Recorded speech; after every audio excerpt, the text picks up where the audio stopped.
what can I get started for you today? Bananas away, regular? And I'll have the rip berry, but can I get vanilla oat milk and I'll add spinach and ginger? And can I substitute the raspberries for strawberries? Also add the chia and hemp seed, and definitely have the power booster and the collagen booster. And can I get that blended twice? Wow. For Alicia, custom chaos? One of a kind. You're one of a kind. Booster juice, freshly made, your way.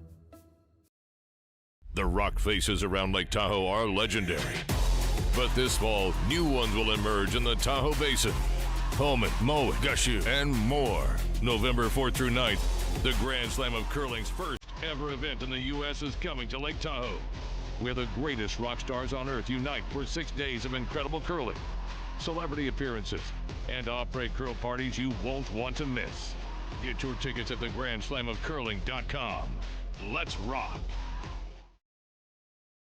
Fourth or finger here on this. I'm kidding. Hello and welcome to the Saville Shootout here at the Saville Center in Edmonton, Alberta. Round robin action today between Team Serena Gray Withers and Team Myla Plett in their first game of the day here in Edmonton. Marty Thompson, Terry Corbin with you on the broadcast. Welcome aboard. And Terry, as we were just mentioning there off camera, two of Canada's top young teams playing on ice that they should know quite well, both being from the area, and they're both really rounding into some early season form. It should be a good one.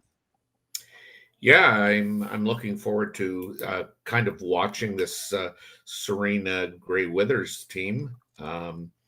They're as you mentioned to me. So I'm kind of stealing your thunder here that they won the U25 Next Gen last week. So this will be my first look at them, and certainly Myla Plett I've seen a little bit, but you're right. Two young teams. The curling in Canada is in such good shape, in my opinion. Yes, it's one of those where the teams that are competing, if you know your stuff, you know that these teams have loads of potential and are certainly on the come up, but just waiting to obviously break through to that sort of national championship Briar Scotties type field. So we see some skip stones coming here. This would be Team Myla Plett throwing the yellow stones. Aliescu getting her second in here, looking for the guard to protect the other yellow stone. As mentioned, Team Gray Withers, certainly a great start to the season, their first event, taking that championship, and they won the Best of the West last spring as well, something that you could have watched via Curling Stadium. And that was their first ever event win as a team. Yeah, one of the rising stars for sure, both these sides are. Yeah.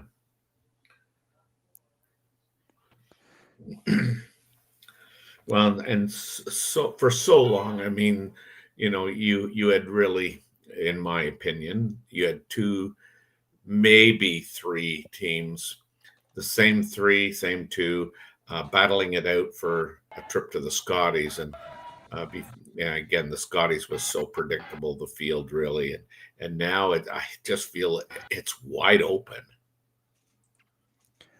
Yeah, and that's all you can really hope for in the sport, is that there's a good pathway and a good pipeline of quality athletes. And especially in the case of both these teams, we were mentioning earlier yesterday on the broadcast, having access to the facility here at the Saville Center. I mean, this is year-round ice. Yeah. It's something that athletes across the country certainly would be really wishing for themselves, but there's certainly a big advantage to having that, and committing to themselves as a team is another big element, I think, for Serena Gray Withers' side specifically. They went to the World University Games. They're competing quite a while. They have a big schedule coming up. Myla Plett, I mean, they won not only the U18 but the World Canadian Juniors last year. So they have certainly a lot of runway and a lot of reasons to commit together as a team. And the resources, as mentioned, like the Saville Center, certainly help. Yeah, for sure. And I like the fact that I think what the Curl Canada is doing everything to, kind of promote these young teams. That U25 next gen, it's keeping a lot of teams at that age group involved at that elite level, and certainly giving teams qualifying spots for the Scotties Tournament of Hearts allows some of the bigger names to have spots and leave spots open for these younger teams. So Team Serena Grey Withers throwing the red stones, just trying to knock that yellow rock out of play and come in behind. Looks like they were successful in doing that. They do have the hammer in this first end, winning the draw to the button. Local here, both Edmonton teams. Really a lot of experience on this ice. We've seen a few teams get just a little fooled by how the ice has been reacting to hits specifically. So something to watch out for. It looks like they're maybe floating a little bit more on teams than expected. Watching that, but these are obviously two veteran teams that have to read ice quite well.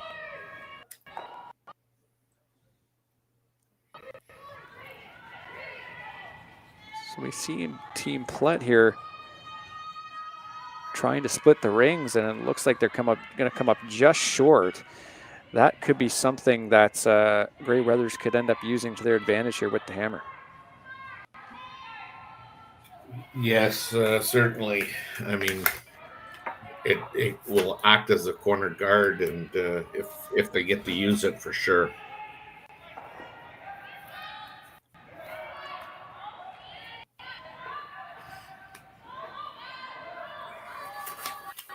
Stone coming in here. Lindsay Burgess throwing second stones for this team. The import, they're East Coaster.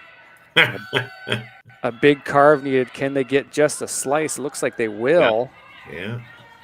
That is quite the sweep. And can they drag it across? They are pretty close. Not a bad result for this team, as those Reds don't look too primed for a double, but it'll be certainly something this Team Plett side is going to attempt.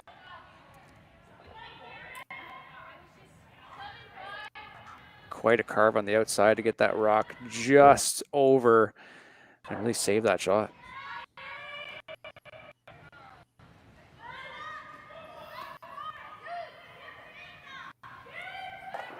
Listen, that one with a bit of weight here, also tempting, trying to throw across the center line. It looks like they're going to get a pretty big chunk of this red stone, and it will roll. So another chance here for Team Serena Grey Withers, now up to vice stones with Catherine Clifford to split the house again, and maybe even get behind that guard. Looks like that's possible as well. Yeah, I mean, I think you want to roll away from the red stone. So you obviously, and as we look at it, you want to roll to the right, create a lot of separation there. But again, if it's me, I mean, I'm only looking really to just cross the center line. I'm not wanting to allow my opposition here to, if I get a super roll around the corner guard to kind of freeze down to me like this, but it's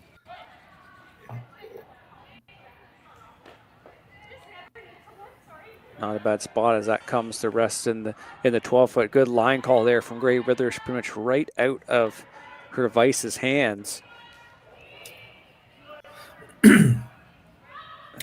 What do you sort of see here for Myla Plett as she weighs her options?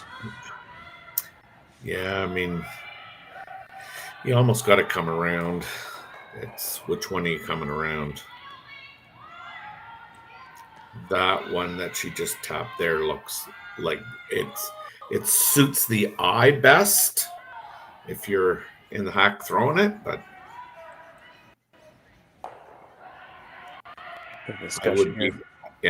I would be tempted to come around my own, but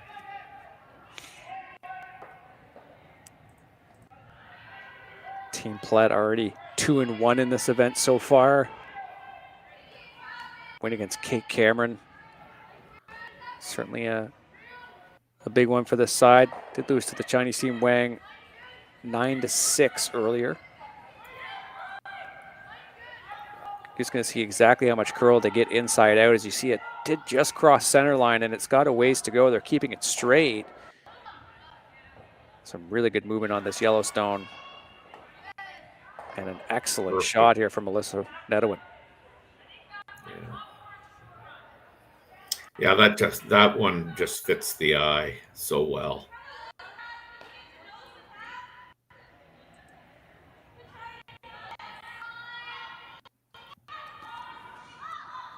Certainly no other choice here for Grey Withers but to sort of chase down. Come right down to that Yellowstone. See just how much it bumped the red. It's really in a secure spot, Terry.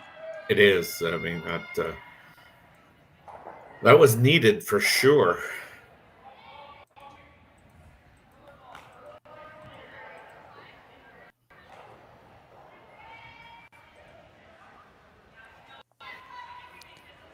Just approaching Skip Stones here at the Saville Shootout. As mentioned, these teams halfway through their round robin. Playoffs start tomorrow. This will be Kathleen Clifford's second shot. Throwing vice stones for this team. Certainly a tighter line. Quite a bit more weight. You see really digging in on the sweep. Got room on the guard. And that's some decent movement just to sort of take control of that stagger of stones as Myla Plett now weighs her option to skip. Yeah. She's almost kind of, I think, forced to come down to that again.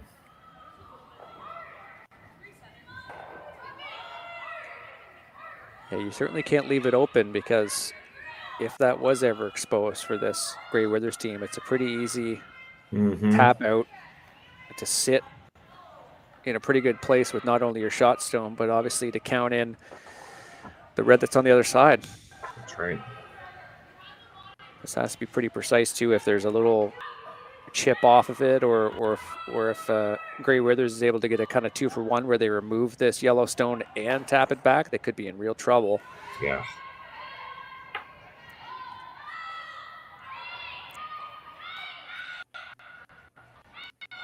As mentioned, this team won the Canadian Juniors last spring, going 10-0 in the event in Quebec, and had won the U18 championships before that. They were semifinalists at that U25 Next Gen Classic that Grey Withers had won just last week. All thanks to Myla Plett here throwing these last two stones and calling the game for this team.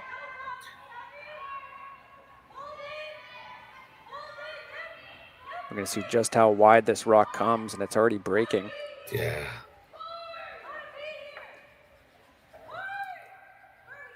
It's just a question of weight. They're really going hard on this.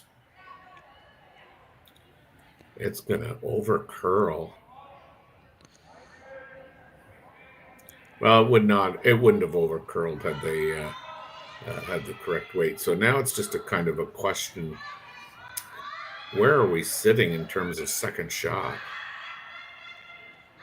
Who is second shot?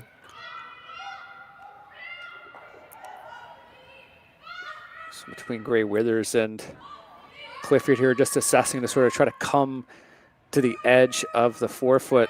Yeah, this is a good angle here. It's tough to tell.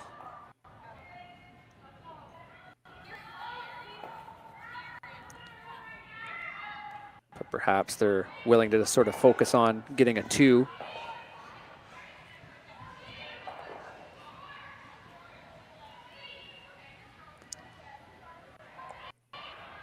Call to now come inside out along the other side. Grey Withers getting set to throw her first of 2. She also won the mixed doubles championship at the U25 Next Gen. Victor Petrangelo. That's quite a team between the two of them. Yes.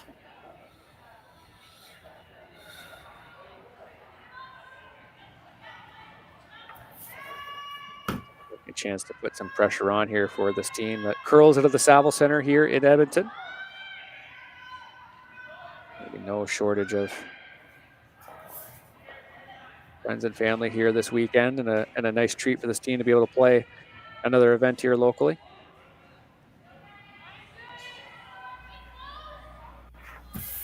Something to watch for too. Both teams certainly will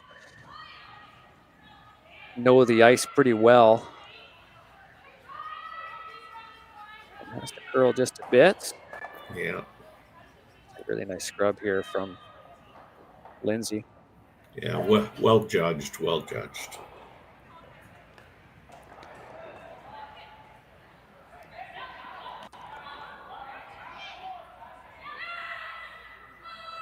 So what else do you see here from Team Plett other than trying to attack this redstone? I guess you maybe want to try to come under or just try to hit and roll open. Well, I mean, if it was on the other side, do you know that there's enough curl that you could probably, even you could probably get easily to the nose, but I laugh as I say easily, but at this level, you expect them to make those shots. I think they're going to call the freeze. I mean, the biggest difficulty for Team Plett is that she's got to make this, Gray Withers. She's got to make this good. Otherwise,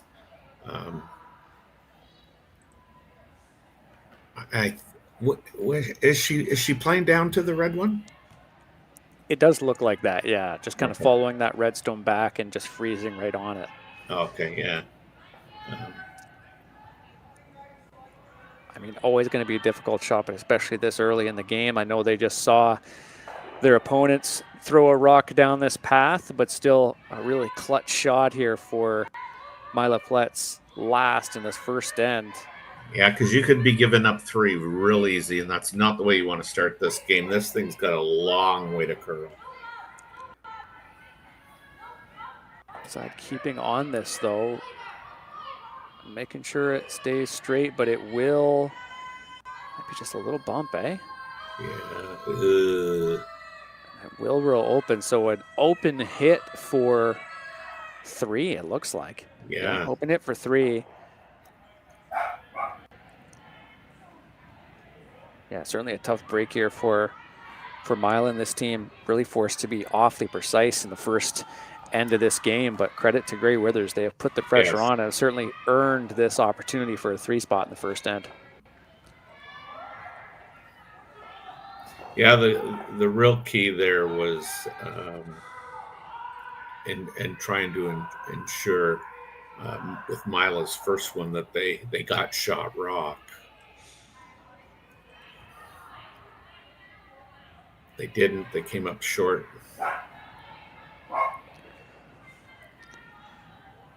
So Serena Gray Withers settles into the hack. Chance to really take control of this game early on. Again, they're 1-1 so far at the Saville Shootout, chasing a playoff spot here. Final stone in the first end. Looks like a nice control weight hit here from this team out of the Saville Center.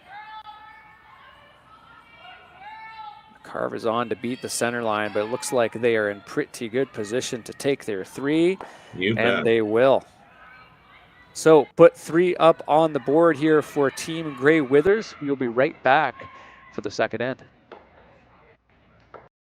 Hey Ben, what's the Aztec Safety online e-learning website again? Yeah, that would be aztecsafety.com.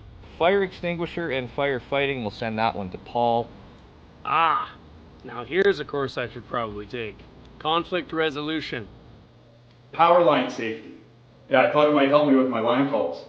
Did you know this Aztec website has over 100 safety courses? Jeez. Aztec Safety online course. Ground disturbance. Could have used that a few seconds ago.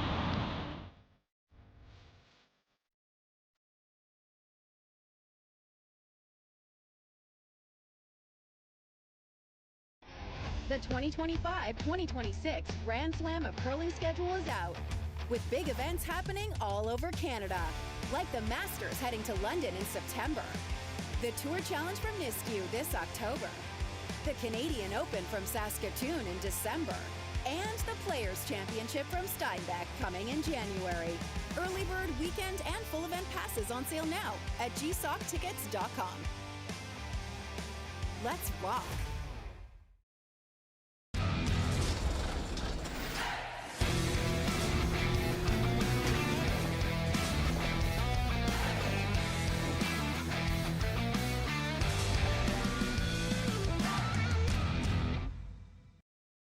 Live curling rocks. And this November, the best in the world are coming to Tahoe. Get your seats now at gsoctickets.com. But hurry, early bird pricing ends soon.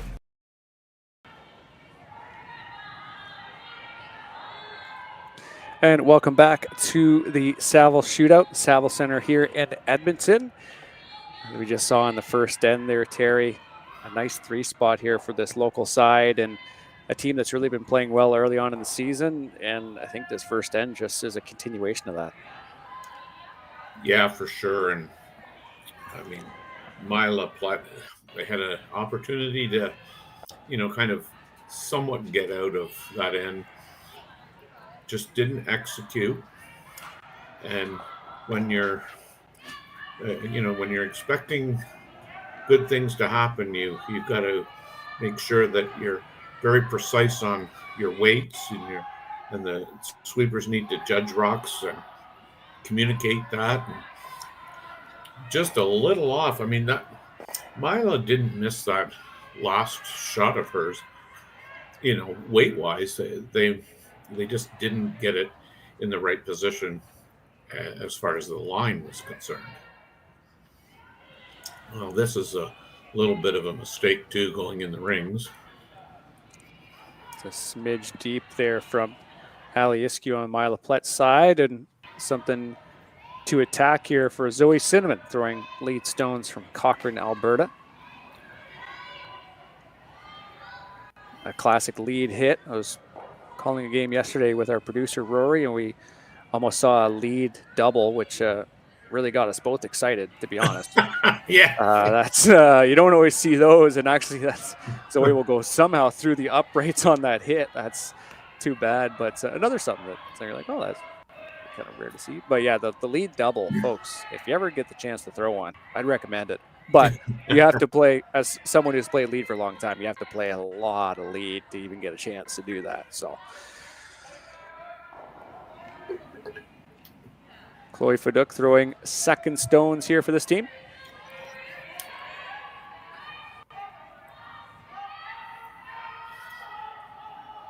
I apologize, still Aliescu. Now a chance to protect that stone, so not quite a corner guard. Just want to get to the 4-foot line, and it looks like that will settle down in a decent spot. Will be slightly exposed though. Oh yeah, that's very accessible.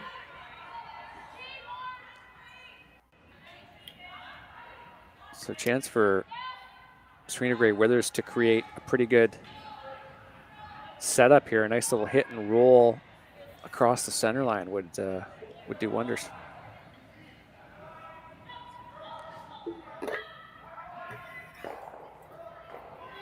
Lindsay Burgess throwing second stones.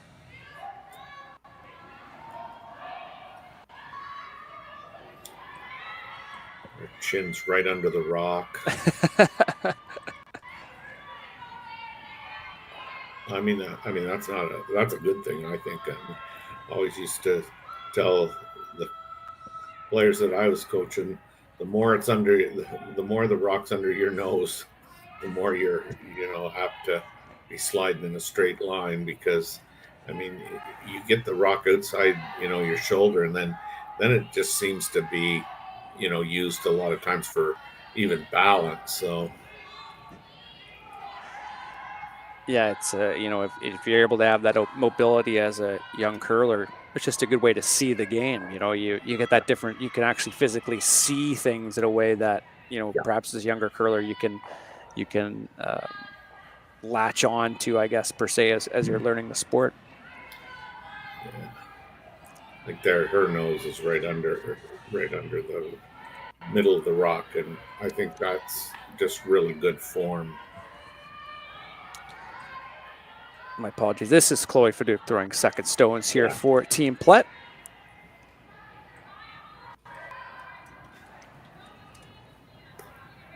Trying to capitalize on a miss from Great Withers team. Yeah, tricky spots coming inside out down this path, and yeah, suddenly after a couple misses, Team Plett, who does have the hammer,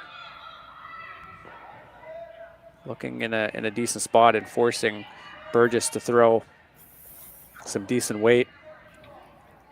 It's funny, we're just mentioning her delivery and how low she is. It really, her delivery is just so similar to her cousin Carly Burgess.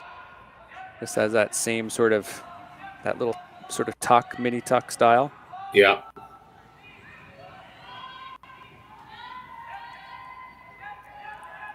Big chance to move some yellow granite, and they will get fooled now on the other side. They peel the guard out. Place the guard here from Myla Plett, I guess is the call.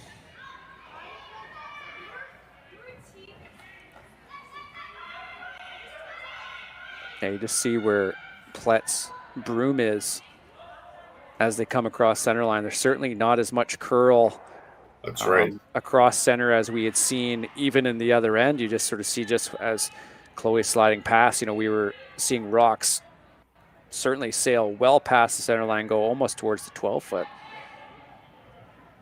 But of course, as we can see, this is a board sheet. Could impact things.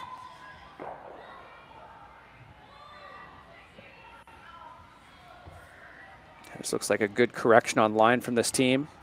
It will sail just a little deep, but yeah, that maybe is lined up. I think the triple could be there.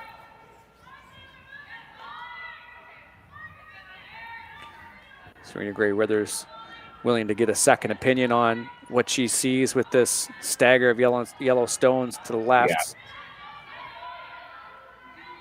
So Cinnamon is coming down to take a look.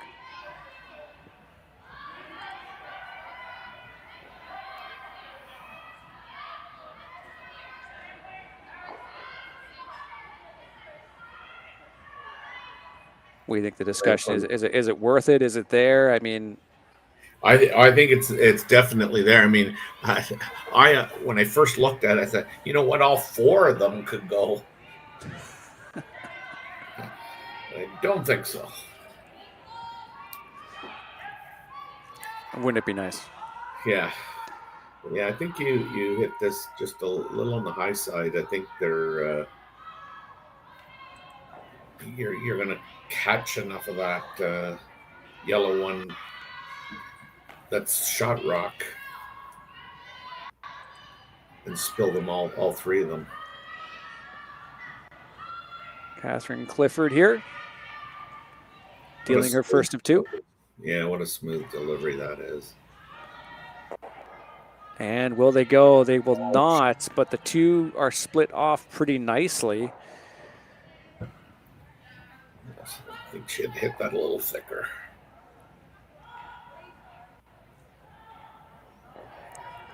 So now Myla Plett trying to get a deuce out of this end.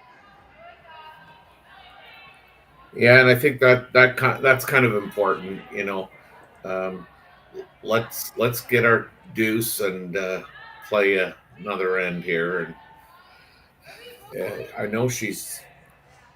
I always believe that, you know, you got, it's more of a team shot, you know, when you're drawing, and I think, you know, it's easier to put a rock where you want it when you're drawing as opposed to, you know, hitting rocks.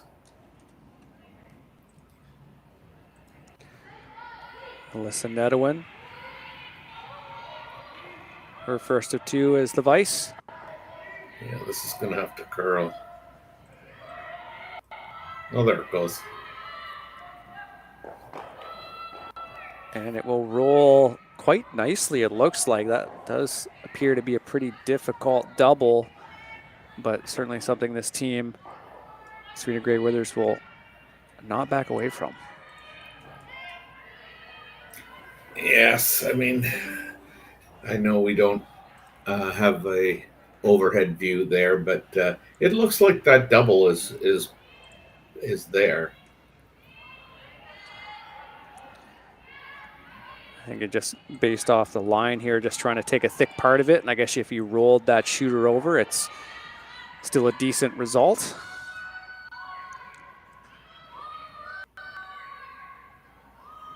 And it looks like that will be what happens. Oh, they made the double. Nice shot there by Catherine Clifford. Takes control of this end, and now Team Plett forced. Looks like, oh, what a great double. It's a really good look at it here. Yeah. Good sweep to keep this straight. Really needed to get that thin part of it, and they called it right away.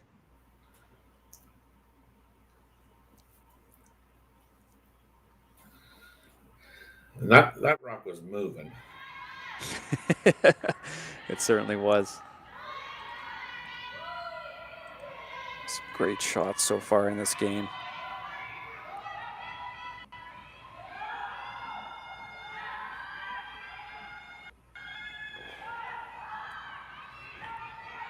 So we now see Team Plett try to force play to the wings as they look for a miss here to try to get a couple points back. As mentioned, Team Grey Withers up 3-0 after a nice 3 spot in the first end. Really well executed and from them, and as you can see from that double, still executing the shots here through the second.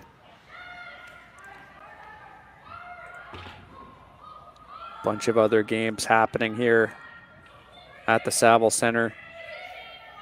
10 sheets across all, but a few women's games, as you can sort of see from the corner of your screen. We have Caitlin Laws in play. They're up 1-0 over Nancy Hansen. Selena Sturmey also in action, blanking their first end against Unimura of Japan. Tabitha Peterson up 3-0 against Jessie Hunkin. Try to keep you posted as these games continue. Scores available, of course, curlingzone.com.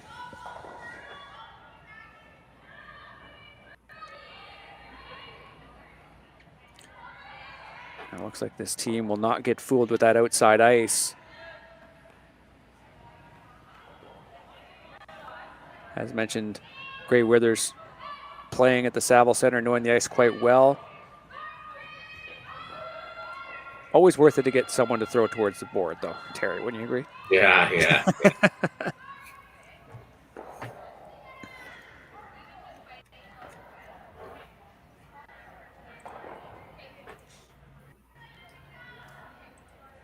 And this will be Team Plett's final game of the round robin. As mentioned, they went 2-1 to the first 3 games. 5-1 win over Soslinski, and then a 6-4 win over Kate Cameron. Yeah, Kate's 0-2. Yeah, losses to both of these teams here playing today. It looked like the Serena Withers game. I hadn't watched it, but I know that they gave up. They gave up a series of steals at the end. I think it was steal of 1, steal of 2, steal of 3. So maybe not the best game from that Kate Cameron team. That's of course, as we know, is one of the best in the country for sure. But it appears that the other game here against Team Plett was a little tighter on the margin side, but also Team Wang is top of the group right now. Team out of China, they've played quite well. Lots of great teams at this event too. Carrie Anderson's not playing in this draw, but she's off to a strong start at 2-0. Yeah, and I mean Caitlin Laws is 2-0. Like I mean, and Gim is 2-0 from Korea. I mean, the usual suspects are at the top. So final stone here for the team throwing red rocks. Up 3, poised for a blank. And they will get that rock just to hang around to give Myla Plett something to hit. Yeah, I always think that's so important to force the team that's trying to blank to actually throw and make the blank versus a throw through for the blank. Still some precision needed and still to the outside of the sheet. You never quite know, even on a last stone. I know sometimes this sport can feel like a formality as blanks go, but the shots still need to be made. Final stone of the end here from Myla Plett, seeking the blank.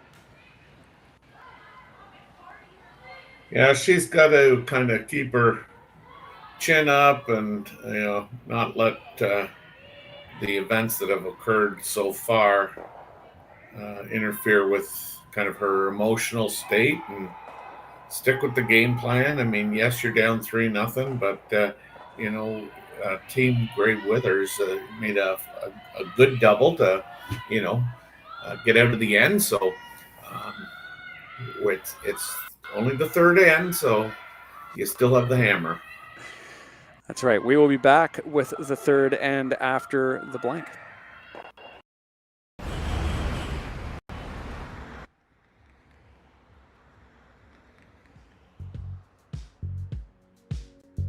That's life. That's what all the people say.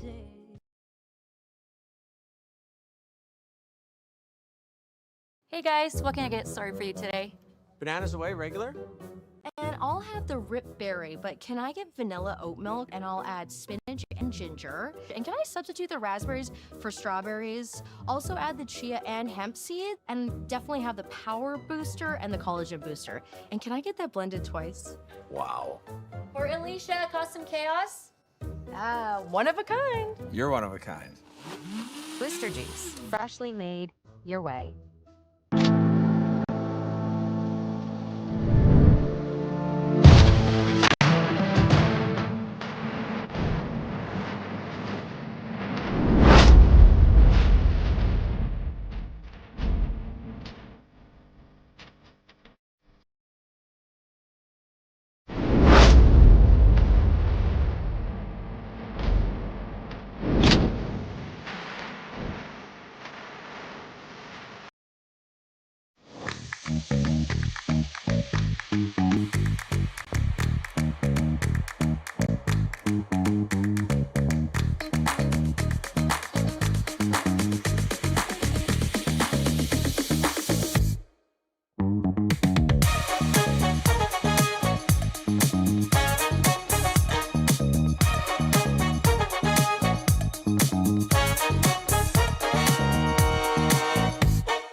Good.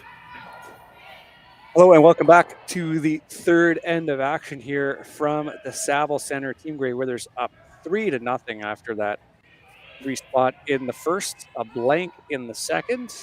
Marty Thompson and Terry Corbin with you. And I know, Terry, just before the break there, you mentioned the mental sort of side of the game, especially from Team Plett. You know, giving up a 3-ender is never easy, of course, in the sport. Happens in the first end, you can maybe get around it, but obviously the mental battle and trying to sort of reframe the game is quite crucial at this stage. Yeah, I mean, and I think I really only mentioned it because Myla Plett just looked to me like she was a little dejected there, going down to throw that last rock for the blank. Now that may just be her you know, normal posturing. I don't know because I've not seen her play, but it just looked like she was a little on the downside. Yeah, there's certainly a consideration there, and these athletes have, as we mentioned, quite a bit of resources available to them, but oh yeah, you know, it is such a massive part of this game, and playing something that is, you know, can be so stressful at times. It could be such a mental hurdle, to sort of harness that part of your game and to use it to your advantage. So Yes, I mean you want to make sure that you know you're making good decisions, and um, it's very easy to let the emotions creep in and feel like you know you're being hard done by and all that stuff. Been there, done that. Um, but yeah, I mean, I know you want to think a couple of shots ahead, but it really is kind of, you know, let's make one shot here, and then let's make another shot, and stay as present as you possibly can.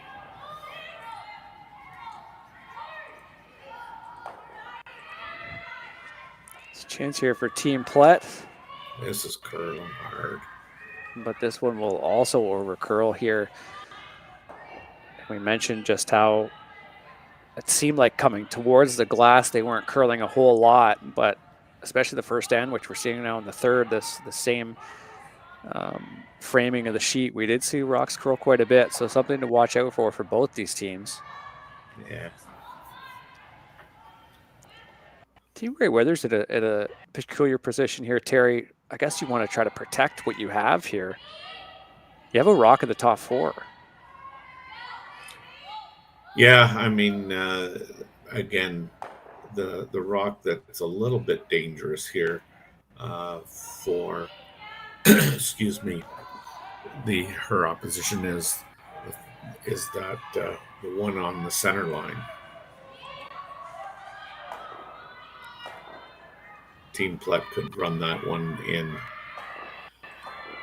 quite easily. I say quite easily. I mean, I think at this level, you know, you got to assume that you're going to kind of call your strategy based on the premise that your opposition is going to make shots.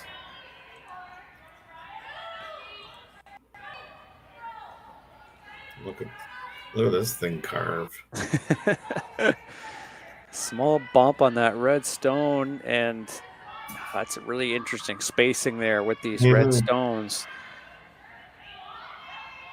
Team Plett might have to go after it, but seems like there might be a chance for a jam too, and yeah, that might be the way you do it. I think so. I mean, certainly, I guess at some point you're hoping that, you know, you can utilize that yellow rock by bumping it into the rings. But while it's there, I mean, you never know. You've just bumped theirs into the ring. Maybe they'll bump yours into the ring. Right. Not intentionally, but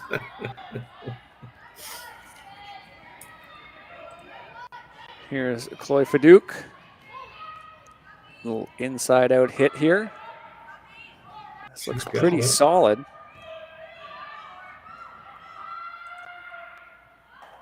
It's a decent little roll off the red as it gears away. So yellow is sitting the one, but we do see Grey Withers attempting, the team anyways, attempting to just try to come underneath. This could really put some pressure on, because just with how low that guard is, it might be tempting for a run back depending on how this end progresses. yeah, and you know, even where that red rock rolled, I mean, it didn't roll in a good spot, you know, for Myla Plett, because if she ever decided that she had to come around that kind of corner guard, I mean, not only will it be accessible by the same route that she would go to get it there, it's also going to be available on the other side in terms of slashing the red one maybe in. This is a good shot.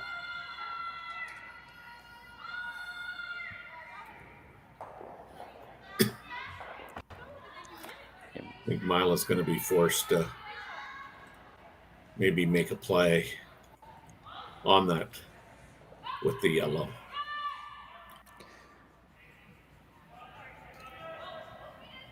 Quick little communication there with Burgess just to refine a few things.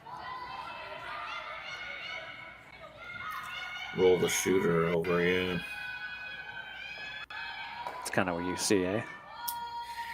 Yeah, I mean, I think if you could hit, I don't know, 3/4 of a rock, the stone you're running in is going to roll off and over to that, towards that side, and your shooter will roll there as well to that side. So you could potentially, be sitting second shot under cover.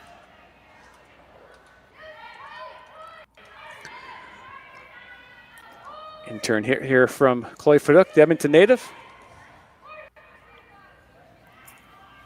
Looked like a little better release this time, but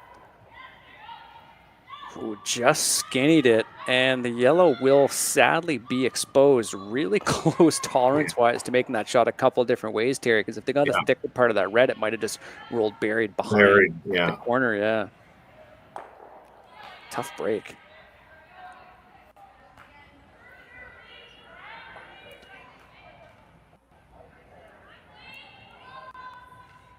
It does look like that yellow stone is just above the tee line. Yeah.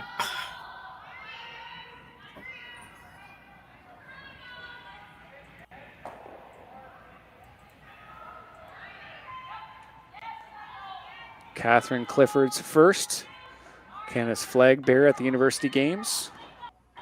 17 when she did that last year. Wow. Keep this straight and push it across. And it'll be sitting top 4 just about, so maybe something that Myla Plett could use. Yeah, I would think so. I mean, rolling under, she has, she's going to leave Gray Withers that run back on her own rock into the shot rock. But at this point, I mean, she's looking to, I think, at this stage, I mean, she's got to make sure she scores.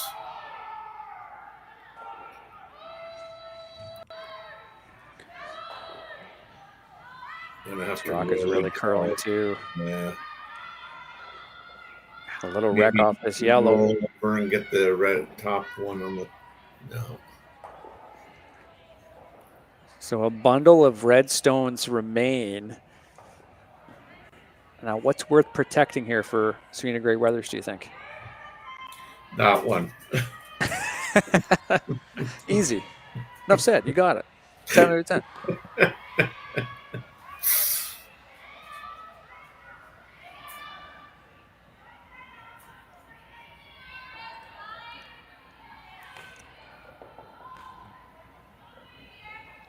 So Clifford settles in.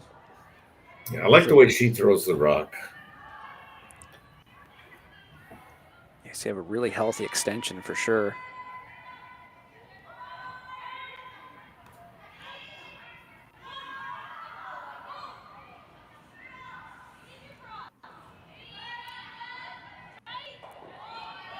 So really coming in. It does look wide, so they're looking to carve it over. Yeah, the finish here is so good. And a really smart call to start carving that early just to make sure that it did get across. And it overcurls slightly, but it's not the worst result. I kind of like where that is because you might end up actually forcing Team Plett to come away that they maybe haven't seen as much. I think you do have to get in there, don't you? Yeah. Mm-hmm. Yeah.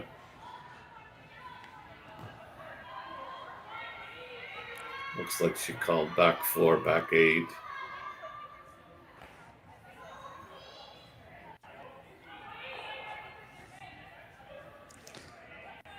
It's the out-turn heavy draw here. Alyssa Nedowin.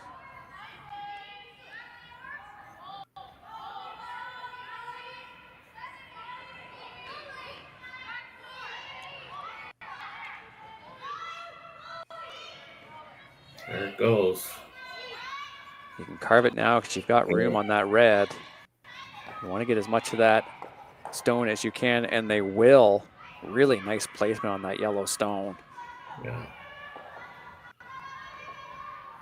Bit of an end saver there from Alyssa Nedowin.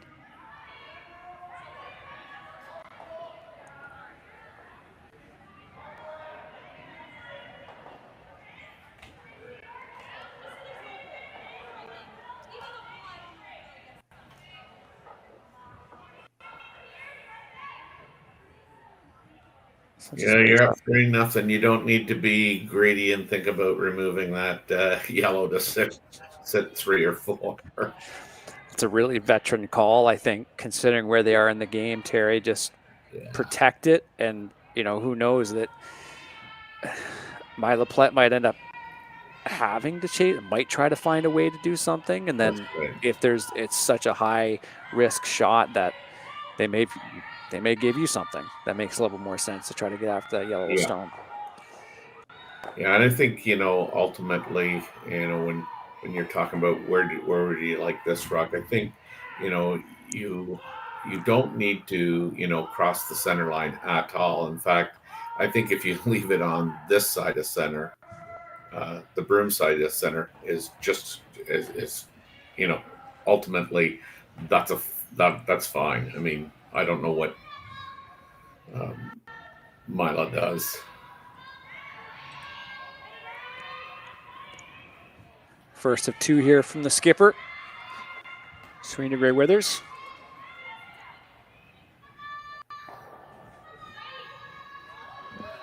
This is as far as we've been out, and ultimately now I think it's just a question of letting it die. And not keen to carve it. Looks like it's maybe up on weight, but they will successfully plug that hole.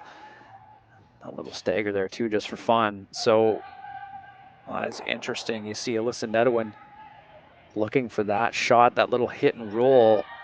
Now, that guard, as you can see from the right side of your screen, is quite high, but that is quite a difficult shot to get that nice roll underneath. Oh, yeah. I mean, I think it's there. You'll have to hit it very thin anyway, and as you say, that guard's quite a ways up. But if you're looking at running something in, I mean, I suppose if you've got a nose hit on the one that was just thrown, make the double, and you stay right there. Yeah, right. You give something for later. Yep, that makes sense. So do the double that's off the top of the house. Yeah. And then have your shooter as something, just so she's lining it up there. Have the shooter for later. Yeah.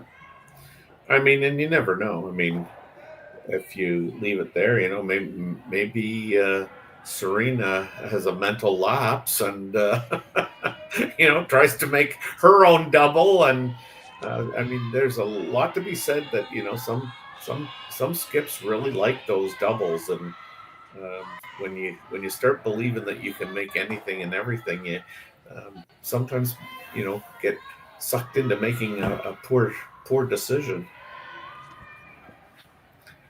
You sort of mentioned the mental game there from Team Plett. Well, Team Gray Withers is certainly playing with a lot of confidence, but still anybody can miss. So try to set yourself up here for your last. Myla Plett looking for the double and leaving that shooter high in the rings for potentially a big shot here on her last. It is really curling on them, though. They don't want to wreck on that, and they will wreck. Yeah. Oh, now that's tricky. Do you think they'll be greedy? I don't think so, but it's tempting for sure. Well, I mean, I would think she might take a run at this just because, it's not like she's running a rock in of Plett's, Team Plett's into the rings or anything like that. This is just a straight peel and go. Yeah.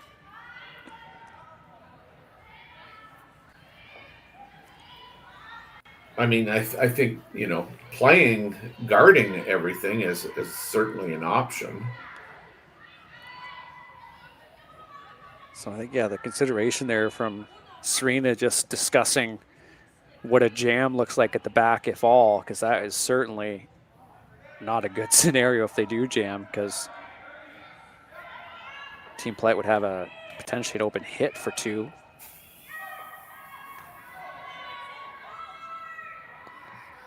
But you're right, just the straight peel, focus on the line. They certainly know the hits down this path. Yeah, the cardinal rule is, don't help the other team, and I guess you could argue you're helping the other team by making a throw at this, but like I say, the guard, she could have guarded this as well, and I don't think that's a wrong shot.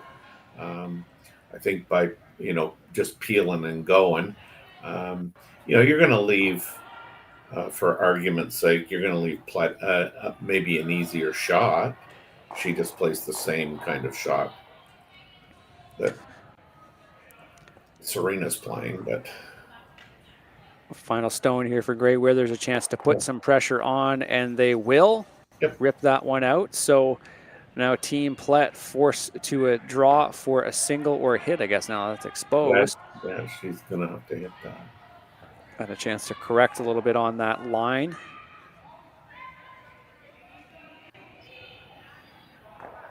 So another well-executed end here for Grey Withers' team as they, again, continue just to really put the pressure on here in this third end. Yeah.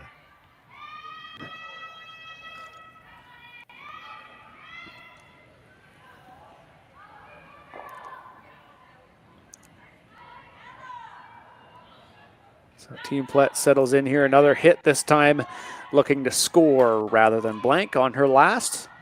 This team from Edmonton looking to continue their winning ways here. 2-1 so far. They lose that game against China, but looking to close out the round robin with a win and book a spot in the playoffs. Chloe Faduk keeping this straight pretty early, but it looks like the line has settled out and they will come in to take their 1 point. So make it 3-1 after 3. We will be back with the fourth end from the Saville Shootout after these messages. Imagine being able to stream every curling game from every sheet from any event, be it your Wednesday league game, bonspiel, or corporate event. Curling Stadium offers an all-inclusive streaming solution featuring high-quality cameras, ease of use, great reliability, and minimal installation. Offering your sponsors customizable ad space on your streamed curling games and being able to sell video packages to your corporate events for increased revenue. With Curling Stadium, you can stream to any device, be it your mobile phone, tablet, or computer. Push the feed to your desired platform, be it Facebook, YouTube, or any other social media. Curling Stadium is simply the way forward. Where it's commonplace in other sports to televise every game, we want to do the same. Curling is a global sport, and it's time it gets the coverage it needs. Make your curling club the next Curling Stadium. The rock faces around Lake Tahoe are legendary. But this fall, new ones will emerge in the Tahoe Basin. Pullman, Mowat, Gushu, and more. November 4th through 9th, the Grand Slam of Curling's first ever event in the U.S. is coming to Lake Tahoe, where the greatest rock stars on earth unite for 6 days of incredible curling, celebrity appearances, and après curl parties you won't want to miss. Get your tickets at thegrandslamofcurling.com. Let's rock. One or two, I can't remember. Hello and welcome back. The fourth end here at the Saville Shootout. Grey Withers 3, Team Plett 1 after that single. Terry, it's really hard not to focus on this so far, I think, through the first 3 ends, but this Grey Withers team, top to bottom, has played quite well, and it's really just applied the pressure through those last 2 stones to really ensure some really good shapes and some really good positions through the skips.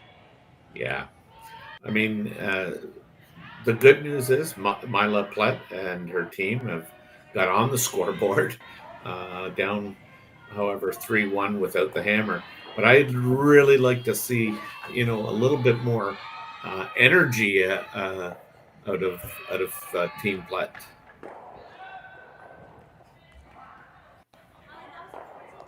Lead stone there from Zoe Zinnemann. Sails looks like just behind the button. Something for Myla to work with.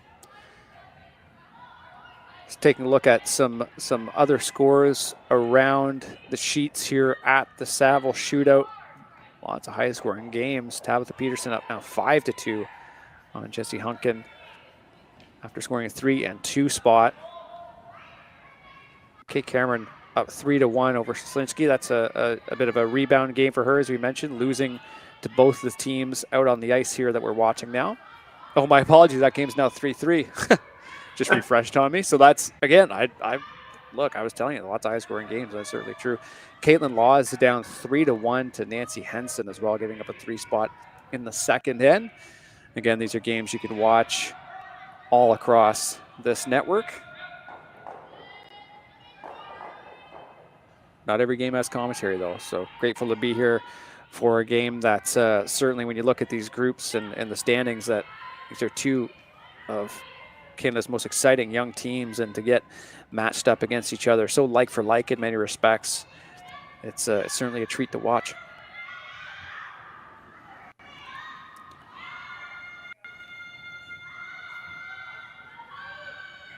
Yeah, now that you mentioned behind the glass, I mean, it does look like the individuals you spoke of. I like that. We'll leave it as a mystery for that's for right. the audience. That's right. Leave it for if you look behind the glass there might be two individuals who have maybe won a few things in this sport in their time, yeah, I think it'd be pretty easy to put it together. I like that idea. That's nice, Terry. Just kind of like a little lead the audience, you know? Yeah. So Grey Withers again in a position with a decent shape in the forefoot and lots of red stones, and really forcing Plett here to come up with something nice through the second stones here.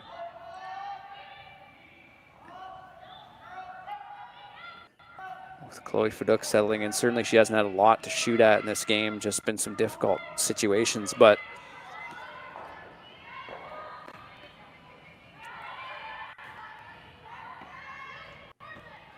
good communication here from the sweepers there, Netawin. Yeah.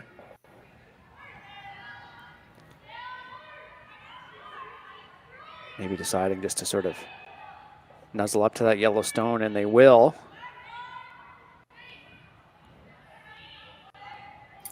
I think that's a good shot now. Yeah, I was going to say, now Serena can't run fast enough to get up to peel this guard.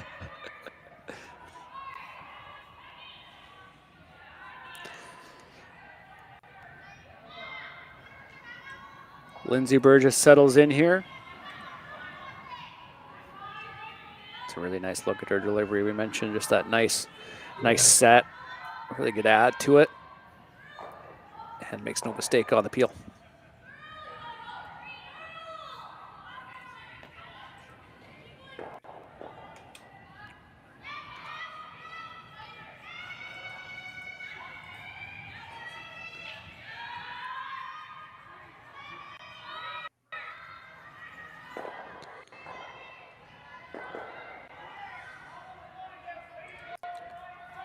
Go ahead and put it in chat if you can figure out who's behind the glass.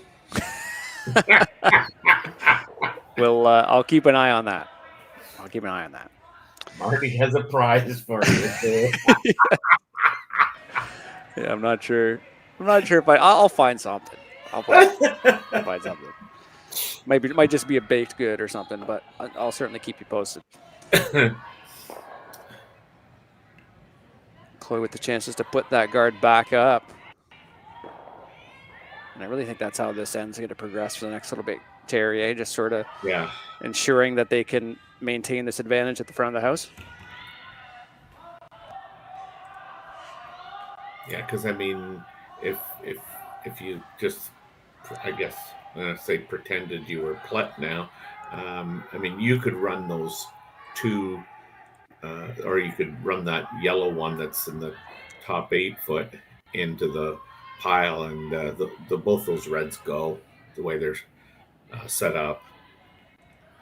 So you wouldn't, I don't think you want to be in a hurry if you're Myla to advance the end of quicker than it's already going. Mm-hmm. Another guard. Yeah.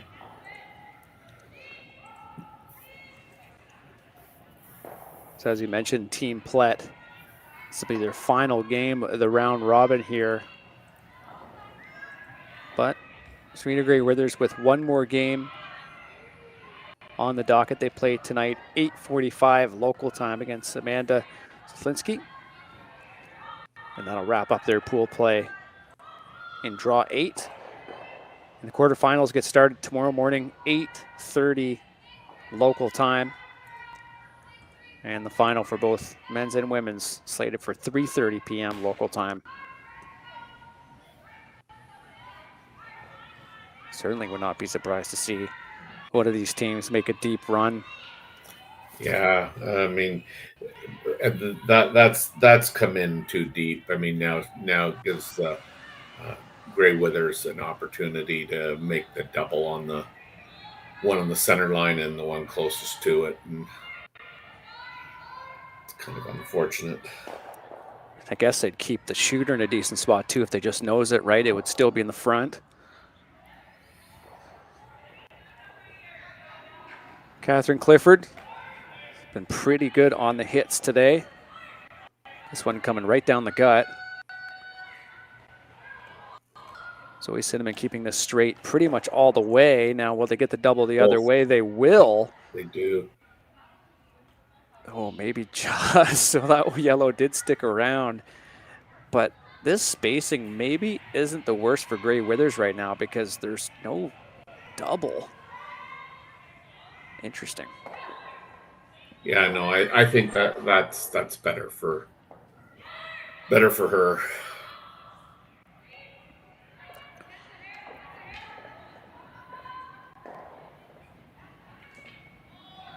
Definitely a change in trajectory for this end, Terry.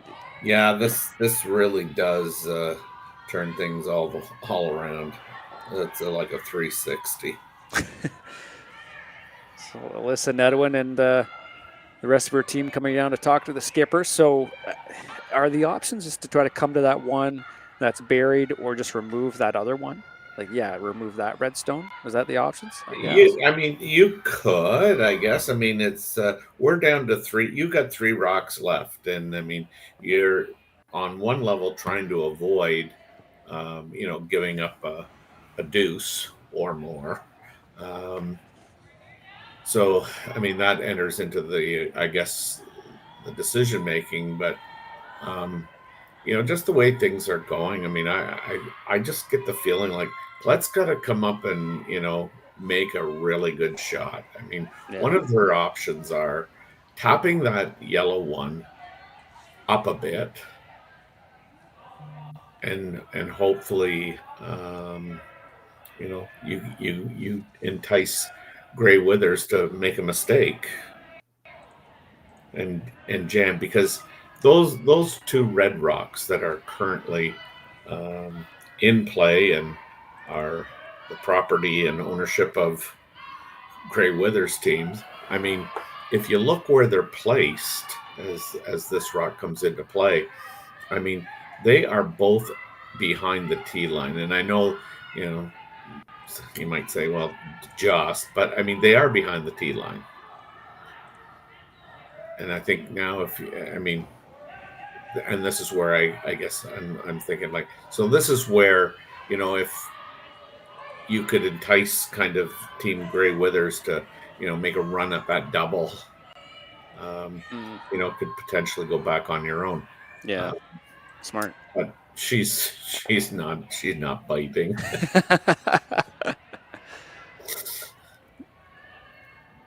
So Clifford shifting gears here. No, sorry, go ahead. I was just going to say, Catherine Clifford shifting gears here with something that's looks like maybe just sort of protecting this, just coming in. Yeah, they're coming in. They're really going to try and force Plett into a really difficult shot. And, I mean, she's only got 2 bricks left, so. Just mentioned at the start of this end, really the story of the game is just how much red-handled granite has been in and around the 8-foot, and this is just another example from the get-go in this end, just rocks in ugly positions for the other team to deal with. Look at this. This is the top button. Jeez. Yeah. Real good. Real good. Just about perfect. Yeah, because it's jamming on that back one all day. Yeah, so I guess but they maybe have to do that, do they? Well, yeah, I mean, where that ended up, that's pretty good.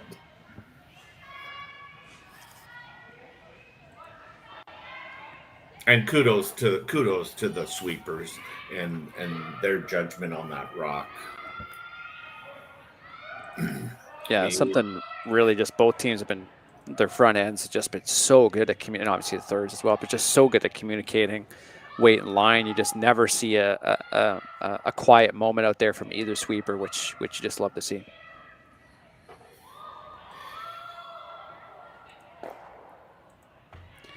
So going after this little double rip in the front, I guess the game itself, even though it is 3-1, you know, the game itself certainly is lending itself to this kind of shot, I guess.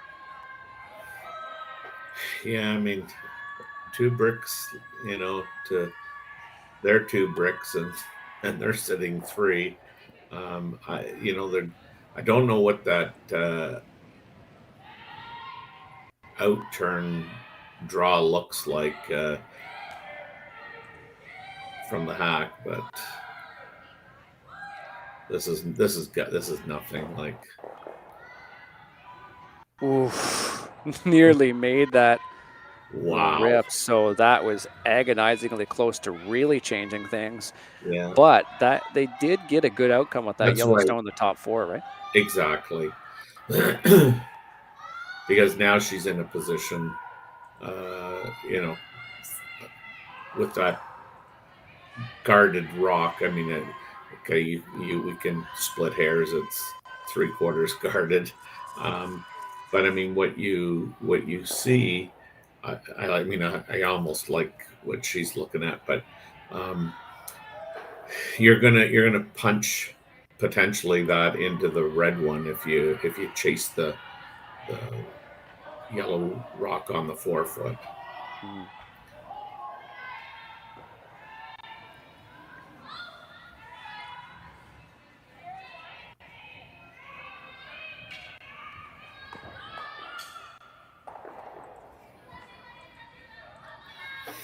I was just wondering initially if you could just peel that guard, but throw the intern on the left side of the rock.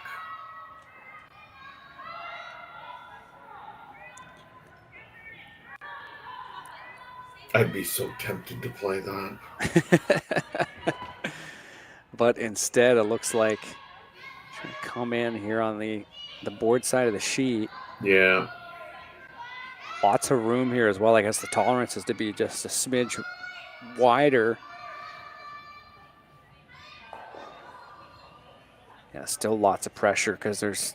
Oh yeah. I think the kicker with this shot is you could put it in a couple different spots, and it really doesn't change the difficulty for Myla Plett on her last. It's still going to be quite a difficult shot to try to get out of this. Well, and I think, you know, the way she's playing this, which again is really smart. I mean, where are you going to put this that, you know, you could use it on your next one if you had to? Because I think what they're playing is like right to the, you know, button. But it's light. Brims on right away there. Zoe Cinnamon couldn't quite drag it far enough, but it does manage to overlap there. Yeah, I don't like that part, but. So they have the draw. Yep. Would they ever just try to just pick out that red stone at the back and sit 1? Well, I guess down 3-1. I'm playing the tap on the yellow probably. I think it curls enough there that you know, you can almost, you know, get you can get 3/4 of that rock. So perhaps for the first time in the game, Myla Plett, Skip Stones here, not under a whole whack of pressure, has something that she knows she can make quite well and apply pressure on their opponents. Down 3-1 here, heading into the fourth end break with a chance to take one. Yeah, I just think, kind of this shot, she may not end up shot. It's got to be pretty precise for sure. Yeah, and then it leaves Gray Withers with a drop or two, but sweepers down right away now. The Gray Withers on her first was also a little fooled with the weight. This looks a little healthier though. Can they get by that red? They will. Well, this is a great shot. And it lands just behind. Yeah, it did stop. Yes, great shot. That is shot stone in a really difficult one here for Serena to deal with. I don't know if you could see much of that, maybe a little bit. Surely pretty tough to get rid of. I think she has to follow her down. We did see how much room that Yellowstone had on that red 3 guard.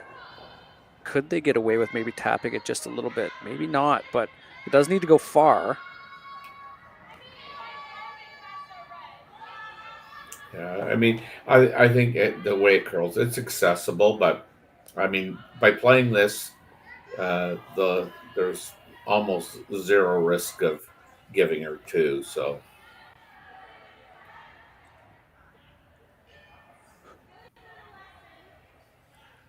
So final stone here in the fourth end.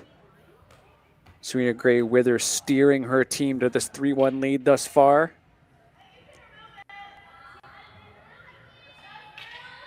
What a shot by Myla.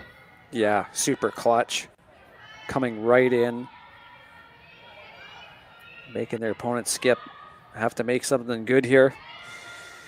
So final stone in the fourth end here for this team out of the Saville Center at the Saville Center. Serena Gray Withers settles in. A bit of pressure on. So we Cinnamon right away with that broom down now.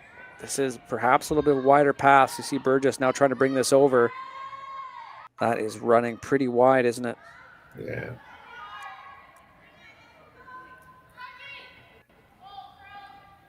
And it will not be enough. So maybe just an extra set there from Serena Gray Withers. Yeah. A steal of 1 here for Team Plett going into halftime. We will be right back with the fifth end after this quick commercial break.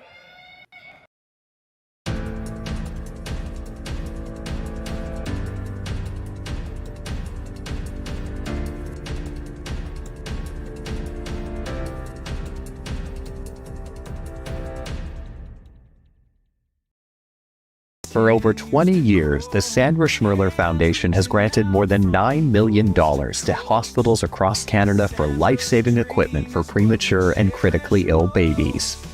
In the past 4 years alone, $4 million has been granted thanks to the curling community's incredible generosity. The need continues year-round, and with your help, we can ensure every baby has the chance to grow up and become a champion, just like Sandra.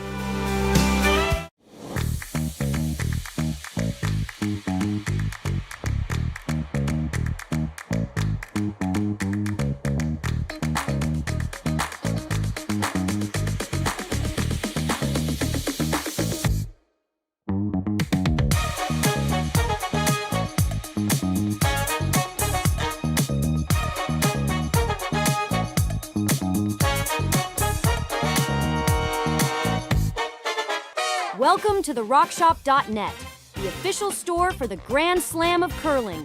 Whether you're looking for the best hats, stylish clothing, fun toys, or unique accessories, the Rock Shop has it all.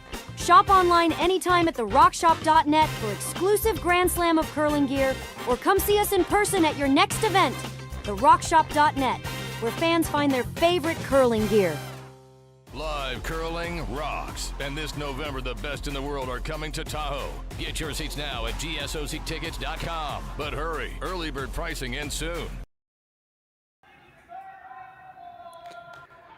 So a bit of a lifeline here for Team Plett in the fourth end. They're now down 3-2 against Team Grey Withers. They do have the hammer, though, as well as the lead coming into the fifth end. Welcome to the Saville Shootout at the Saville Center here in Edmonton, Alberta. My name is Marty Thompson. Terry Corbin is with you as well on this broadcast. Terry, I know we mentioned just how well Grey Withers had played, but kind of just let Team Plett back in there, especially in the latter half of that end, and gave them a chance to get their one. Yeah, it doesn't feel like it's a 3-2 curling game, to be honest. And so this is again where I'd like to see a little bit more energy from Team Plett, but they're right in this thing. That end was not looking great. Then it was looking really good. Then it was not looking good, and then Myla pulls off a great shot on her last one, and boom! I mean, Serena Grey Withers is unable to match that shot, and sometimes again, you only have to make one shot an end if it's your last one. That's certainly correct, as we see Team Plett electing for that two-guard up the gut style. Yeah. And Grey Withers again looking to come underneath. So very similar to that last end, but perhaps just a slightly different makeup. Yeah, and I mean, I think, just watching, again, the game that's unfolding, I mean, I just get the sense that Team Grey Withers, they're comfortable with rocks in play, like, and for a lot of times for younger teams, I mean, they actually, think and play more defensively than offensively, but this team seems to, go at your throat every end. Like, look at this, that's well executed.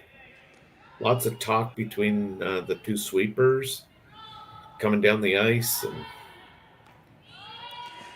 kind of had that in my notes before the game. This is a team that plays a lot out of this facility, and they had a really strong end of the season last year, a really strong start to this season. It was just sort of a question of, despite the fact that maybe being 1-1 is not where they thought they'd be at this point, just how confident were they going to be? How aggressive were they going to be in this game? And I think, through the first four ends, the answer is very.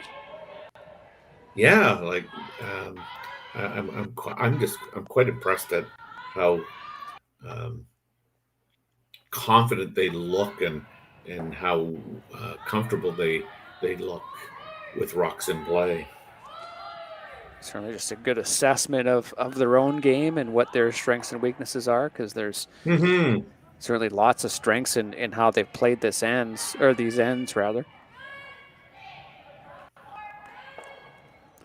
Meantime, Myla Plett just trying to apply a little bit of pressure by putting a stone there on the top 12, as we see this Grey Withers team electing to start removing these guards. Lindsay Burgess settles in here. This is a great angle.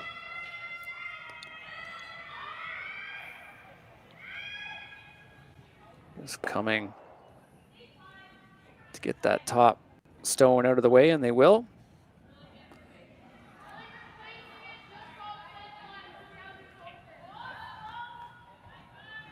So Chloe Feduk with the shot. Sorry, my apologies, just to put the guard back up.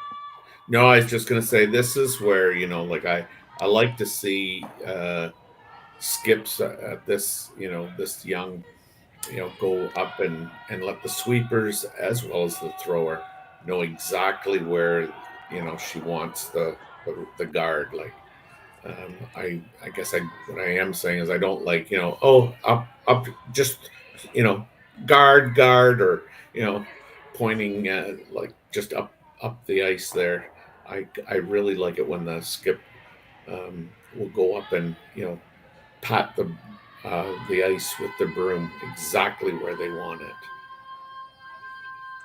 Yeah, there's something to obviously this sport of specificity and getting the players to sort of buy into that, and also understanding the tolerance too. I think when ultimately you're saying a guard's good, a guard is good, and they want to sort of say, hey, look, there's some tolerance, and we're not looking for perfection, but at the same time, I think athletes can certainly understand that there certainly is a cadence to the sport and how the shots are made.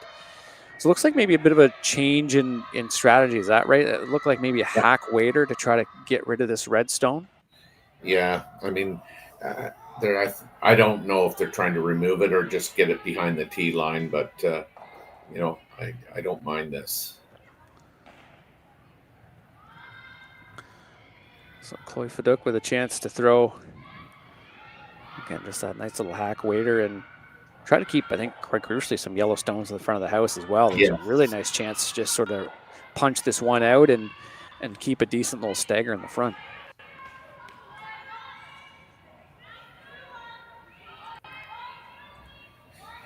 Yeah, I mean, you want to control the front of the rings. Well, they were. I don't know what they were doing.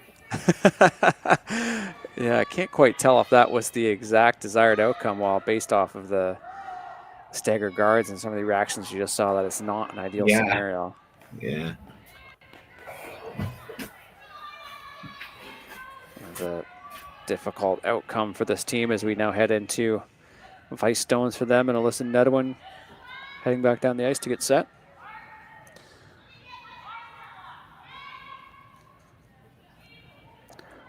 So Lindsay Burgess with the double peel lined up for her there to get rid of both these yellow stones.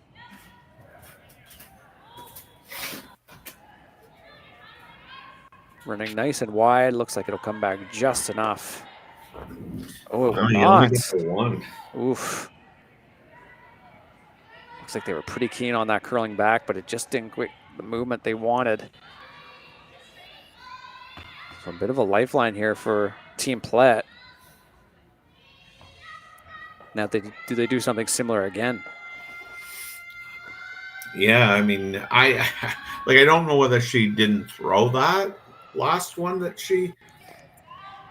Well, it wasn't her that threw it, but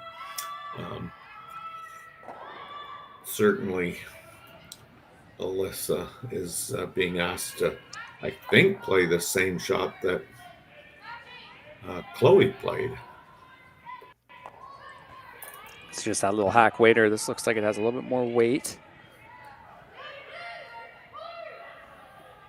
Aliascu just keeping the broom down right away, making sure it has the pace that it needs, and it certainly will. And it just kicks that yellow stone just a little bit off to the right as we see it. Mm-hmm. And changing the shape a little bit here for Grey Withers. Interesting, they elect to take that top one, but obviously some risk in that.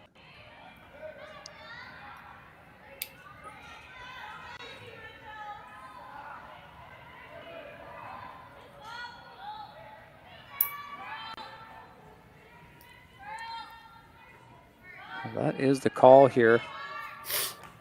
As Catherine Clifford gets set. Take out that rock in the top 12 and have your shooter roll to be likely third shot.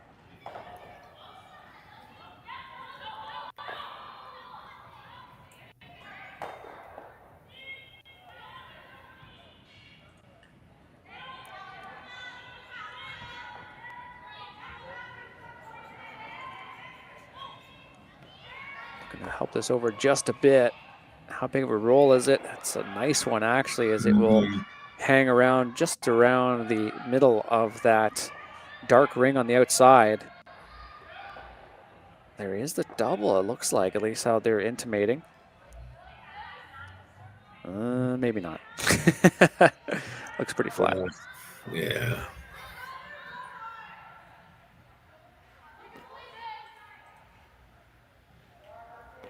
Ooh. That just seems like all or nothing. Yeah, definitely. Interesting. So hitting the yellow off to the red. Mm-hmm.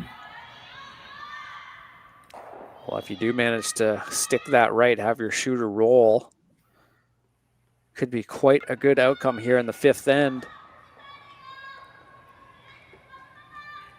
Alyssa and Edwin throwing third stones for this team. I see Plett immediately calling to keep it straight. Where's this going to go? Well, not the desired outcome. Just a dead nose, so not a whole lot to show from that shot, and it does give this Grey Withers team a chance to really get good separation in the rings and sit 3. Mm-hmm. And have one in the top as well. Try to protect this one that's in the 4-foot, just biting the 4-foot, I should say.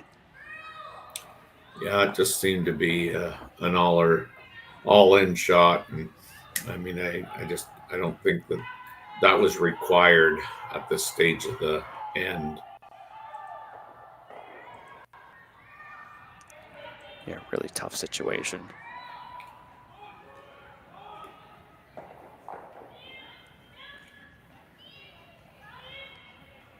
Clifford's second shot at the end here.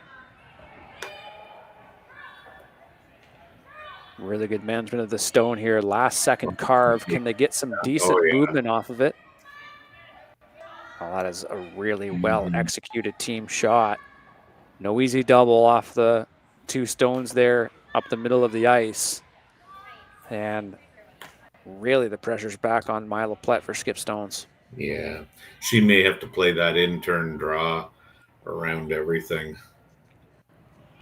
Even if you go a little bit, back 4.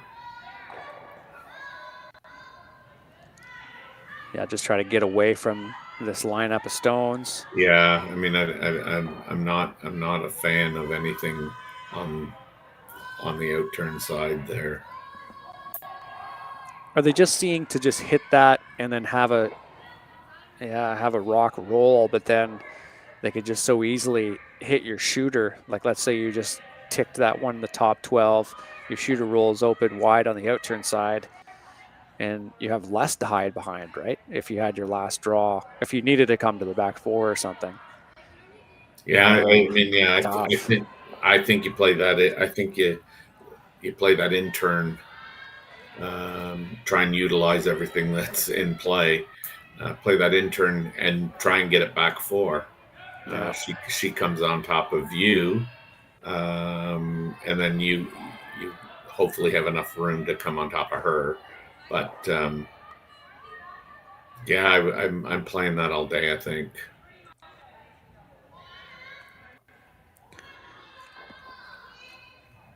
So it looks like that's the decision. This intern come around. Yeah.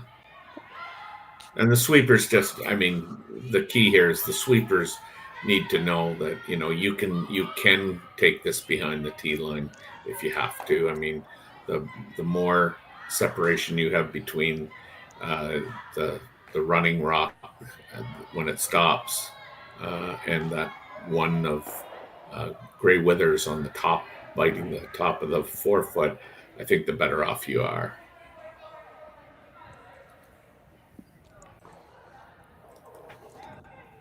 Lots of pressure again on this young skip.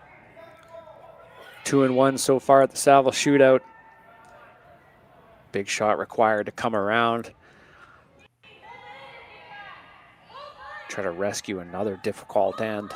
Yeah, see, sweepers, I think, need to be down on this and communicating between the 2 of them where they think this is, because priority is getting by the top one, which they just did, and then the next one, which they just did, and then the next one. Oh, she did. She's got it. Nice shot. How good is that? What a beautiful shot that is from Myla Plett. Got it in her back pocket. Excellent execution on that draw. Watch this. It's really starting to move. The sweepers are doing everything that they can to get it by the top one, then the second one, then the third one. And just about the right height they wanted to. Yeah, just Yeah. just behind the tee line. I don't think you could have placed that any better, and really puts the decision making prowess of Serena down. Now, are they sort of seeing a come down to that? I don't know, because she never tapped anything, but I mean, I don't know whether she's trying to tap that one on the top of the 4 foot or, but I mean, look, we've even got a smile out of both of them. Wow. Yeah, that's certainly a shot to be proud of, and a really well executed. I mean, I know you mentioned the sweepers already, but they just managed that, I thought, really well, and I'm sure they'll be smiling as well. Yeah. So yeah, we didn't exactly see what the call was, but I think you're probably right by that, Terry. Just sort of pushing that red stone out and trying to make that yellow that Myla just threw just a little bit more exposed, because it's really hard for Team Grey Withers, despite how good that shot is, to not still put the pedal to the metal, so to speak, and really try to activate some of these red stones. Oh yeah. Could be a big end on still.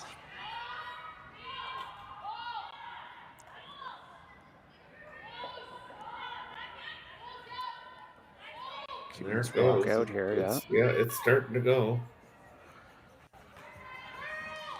So they want to get as much of that redstone as Got they to get can. it by. Oh, they let it tick. Well, I mean, that yellow is still accessible by tapping that red back, so not the worst case scenario, honestly. I know, but I think I want to say they had that. Hopping on a rock to carve it. Sometimes you just really need to cheat. You're in a position where it's like, we just need to go. We just need to do it. And sometimes, hindsight's 20/20 when you're out of that position. But yeah, I mean, now, still. Again, I'm just going to say, this is where, all 4 players need to be really aware of where is it that they want this rock. Ideally, if you're walking it down, where do you want it placed? And do you want this, halfway? Do you want it tight? Do you want it on the center? Like, you just need to communicate that to everybody.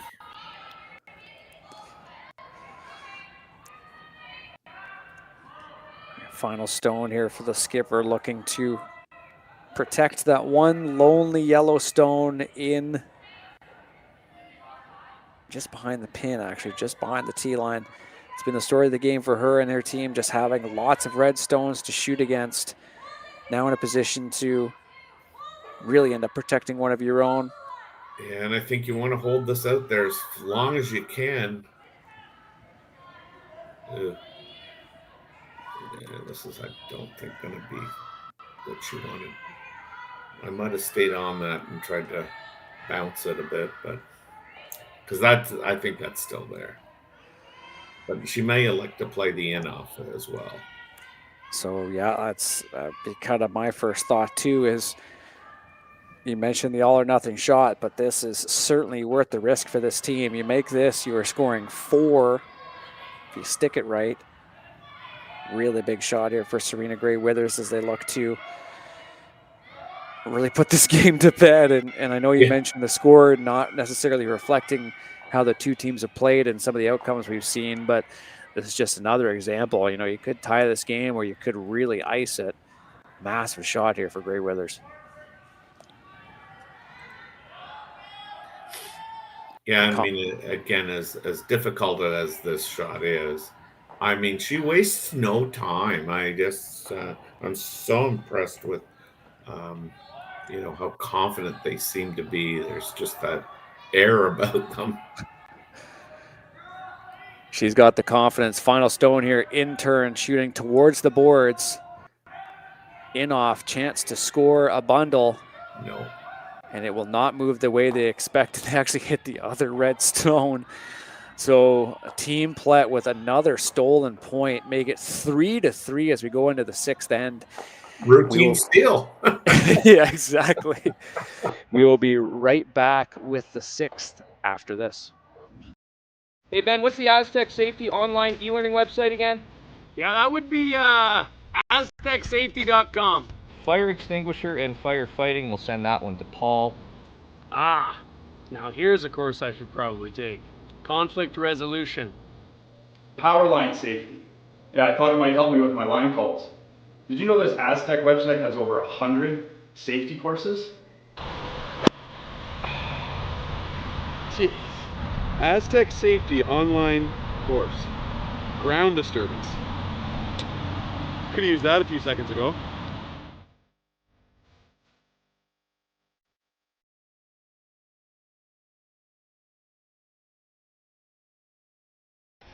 The 2025-2026 Grand Slam of Curling schedule is out, with big events happening all over Canada, like the Masters heading to London in September, the Tour Challenge from Nisku this October, the Canadian Open from Saskatoon in December, and the Players' Championship from Steinbeck coming in January. Early bird weekend and full event passes on sale now at gsoctickets.com. Let's rock!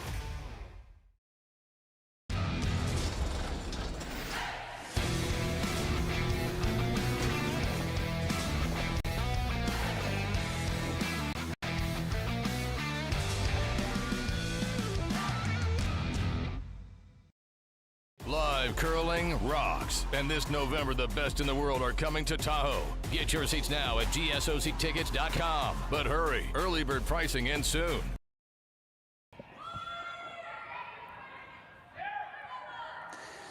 Hello and welcome back to the Saville Shootout at the Saville Center here in Edmonton. Round robin action between Team Serena Grey Withers and Team Myla Plett. Marty Thompson and Terry Corbin with you on the broadcast, and what an end to that that last frame there. Team Plett getting another steal of one to tie this game up, but Team Grey Withers does have the hammer now in the sixth, and again in the eighth, as we know, having the hammer in the even ends is so crucial. But really would want to have another crack at that Hail Mary shot last end to really ice the game, right? Yeah, what a boring draw six we're experiencing here, Marty. This has had a lot of everything, but certainly the last two shots that Myla Plett has thrown, one in the fifth, or one in the fourth, one in the fifth, they're her last rocks.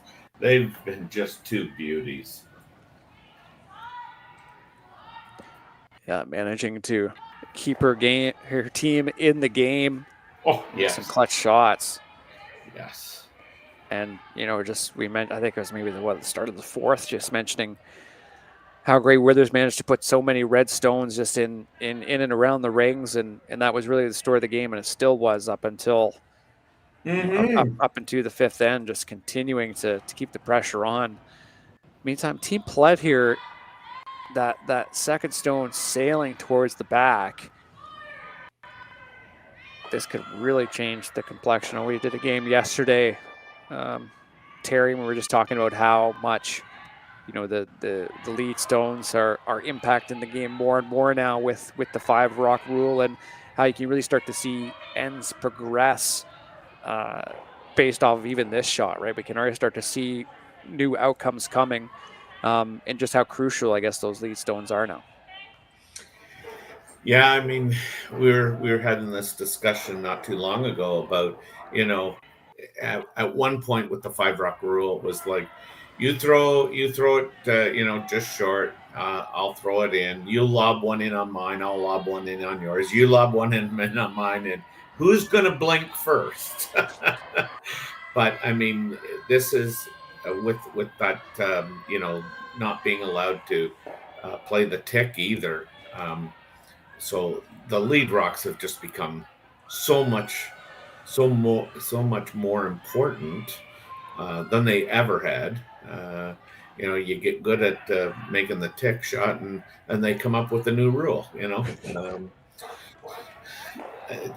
placement is everything now with those lead rocks. I mean, I can remember, back in junior when I was playing, it was like, okay, whoever's the worst thrower is playing lead, and the best hitter was playing second, and then the two people at the back end were just the two that either got along the best or they were real good friends, and they're starting their own team type of deal.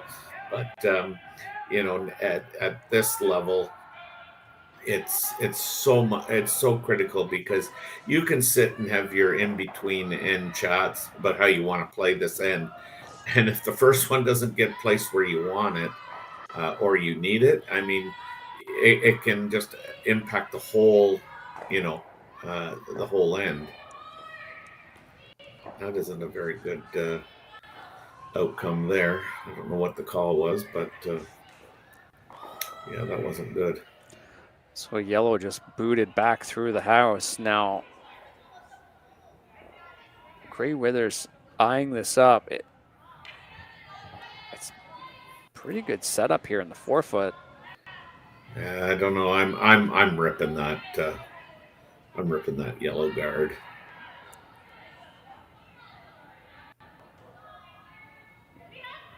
Between two minds here, it looks like they're electing to split the rings. Now, what's the pros and cons to that, Terry? I guess you're maybe forcing Team Plett to do something a little bit more difficult if you do that. Well, I don't think you are. I mean, the rock that's always going to hurt you, I think, is the that guard.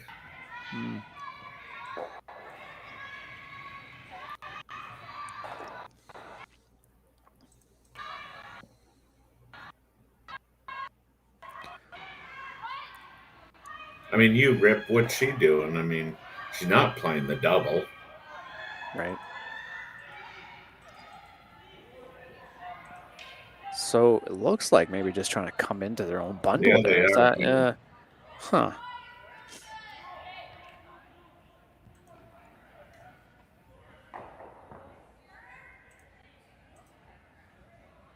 We just mentioned how aggressive this team plays, and they've really been excelling at that here in this game, and I'm sure other times in the event, but it's another big shot, a big opportunity to continue to put the pressure on, especially if it's made.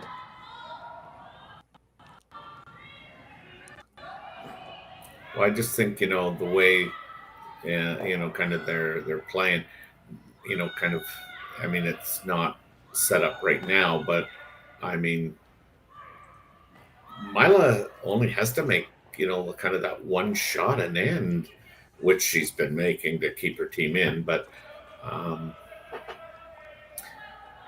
so now you knows that one that just got thrown.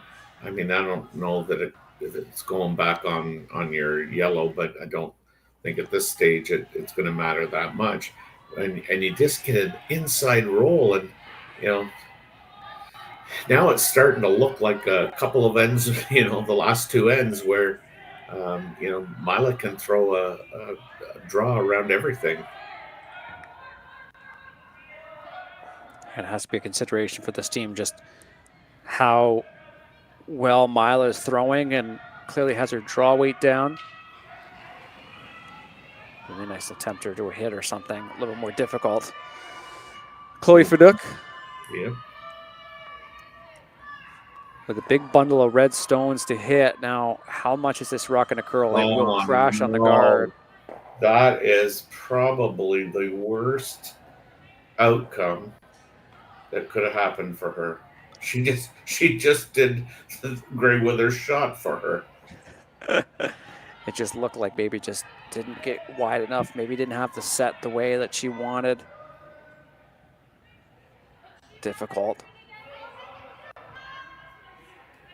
Meantime, I guess Team Gray Withers could just put a red stone right back up there and just be in the same position but have red instead of yellow.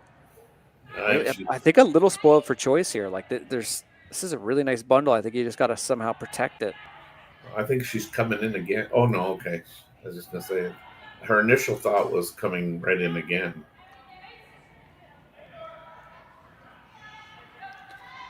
Yeah, we've seen lots of discussion in this game, especially from Team Grey Withers, but I think that just comes down to, Terry, just how aggressive they've been playing.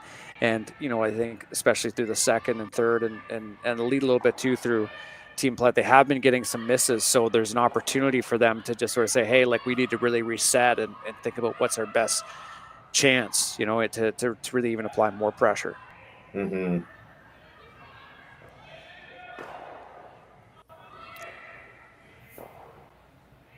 So the low guard protecting against, I guess, trying to make either double difficult, but trying to cover at least half of both of those stones there that we just see in the front.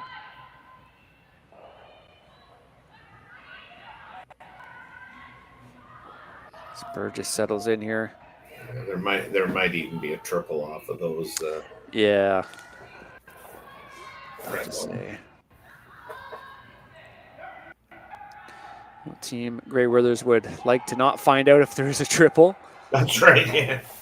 Protect against these really nice 3 stones they have here in the forefoot. Aggressive play, just need to get over that last hurdle.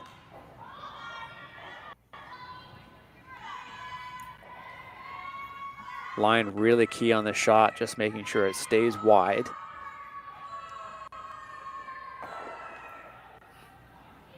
Looks like it's sailing in a little bit on them.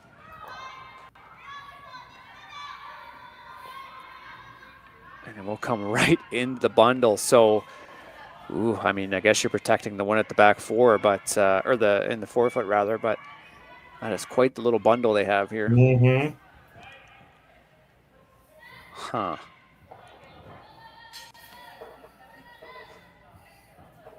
So would your first instinct would be just hit that nose one, just get rid of 2, and then have your shooter just sitting in the 8-foot, I guess?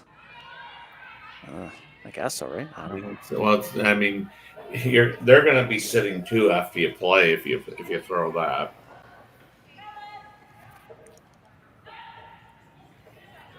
Because you're never removing the back one. And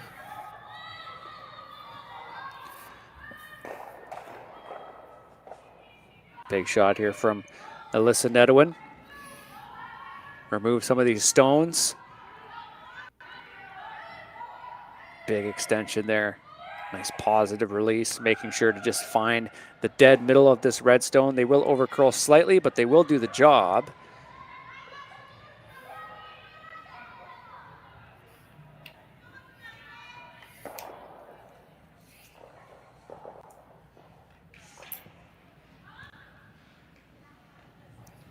yeah, it's probably as good as it was going to get.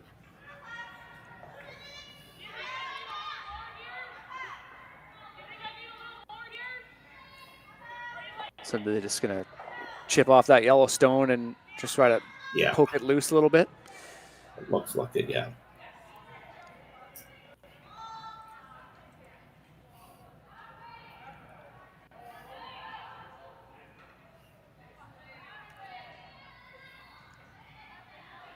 Catherine Clifford coming on the intern. This team has really read the ice wall in this game too, save for maybe that last in off the Grey Withers had, although that was certainly a difficult shot, difficult line. Oh, that is pretty precise, isn't it? Wow. I think you're almost forced to play the red double. So taking that one on the 8-foot first. And coming in. The 2 that are closest together, I think, trying to make that double and roll the shooter towards the red one, the other red one.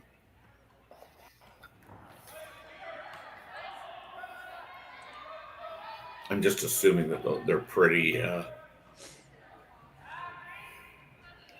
close together. You could. No, I guess you can't make the triple because the back red one on the closest to the tee goes back onto the yellow one. I'd be playing the double on the two closest together. Yeah, because if you do jam, then you're in the same position you were before, where you do have a yellow stone that's in the front. Man, they have certainly had some really difficult sets here. Mm-hmm. Just lots of ugly angles. There's been very few, if any, really nice natural doubles for this team.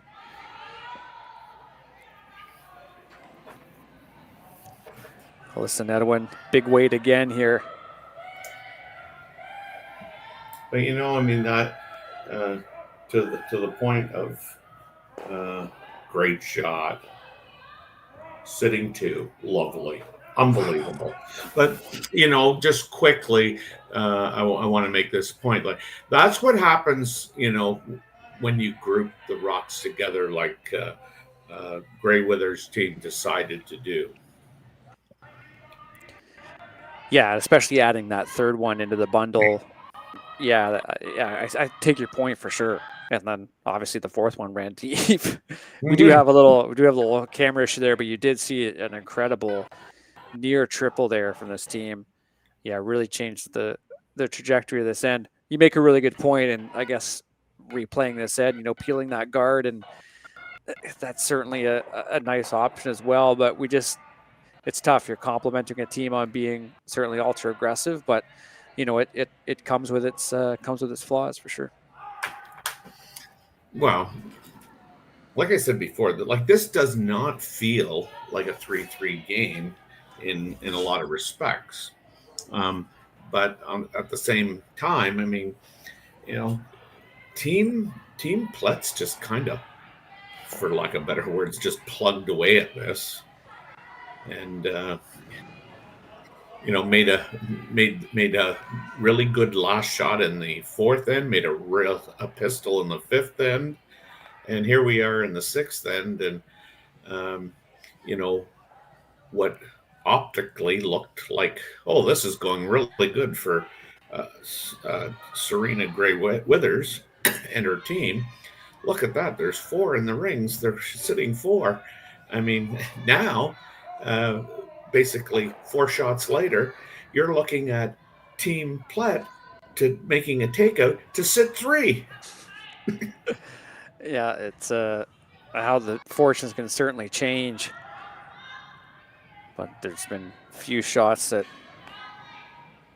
Plett has had on her last 2 stones that have been pretty easy, but this one is going to be another tricky one where we've seen some misplays online out here. We just saw one there as well from Team Grey Withers, but this looks like no mistake from the young skip.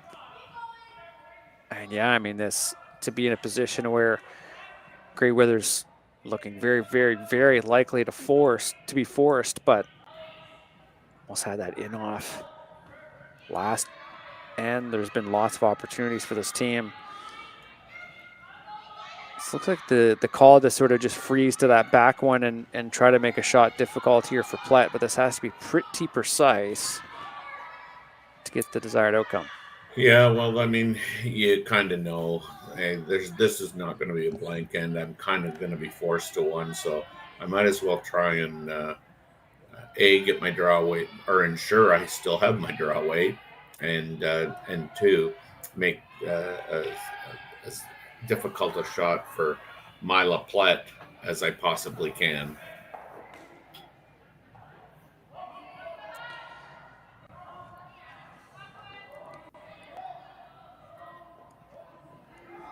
Bronze medalist at the World University Games last year. As mentioned, 1-1 so far in this event. Really chasing the win here against Team Plett is Serena Grey Withers. The call is to come right to that one at the back 8, but the sweepers are on this pretty early. Really digging in to try to see if they can get a few feet out of it. Yeah, it's going to be shot by the looks of it, just going to over curl.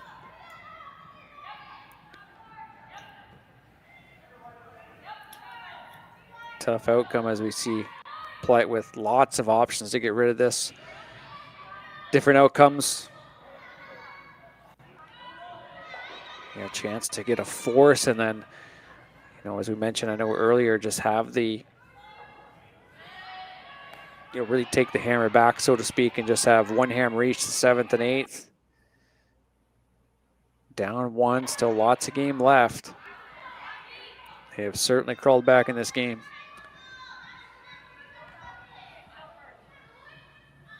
Well, I joked with you, in between ends there, after Plett makes that great shot in the 5th end, and it just feels like it's Team Grey Withers 3 and Myla Plett 3. Certainly been saving their rear end. So easy removal of this red stone here. Looks pretty good, and we will have a force for Serena Grey Withers on her last. So a chance to come right down anywhere in the white should be enough. And yeah, what a change of fortunes here coming into the 7th and 8th ends. Still need to make the shot, but to be up by 1 with 1 hammer each. And you're already kind of saying off camera, this will likely go 8 ends. It might even go 9 now. Hey. I'm just warning everybody, just a heads up. You might want to clear the docket, Yes. Final stone here in the 6th end. Serena Grey Withers, the skip. Yeah, and she just threw this. Good adjustment, and you just see that broom right down, that heavy clean from Lindsey Burgess. Looking to make no mistake on this one. Certainly have backing to that yellow rock as well in the back of the 8-foot. And they might just end up using it. No, she's not going to use it. No, she's good. Back 4, make it 4-3 for Serena Grey Withers. We will be back with the 7th end after this.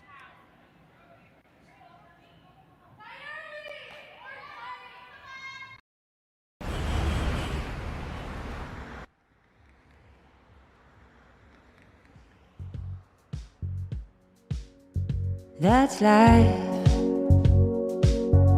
That's what all the people say.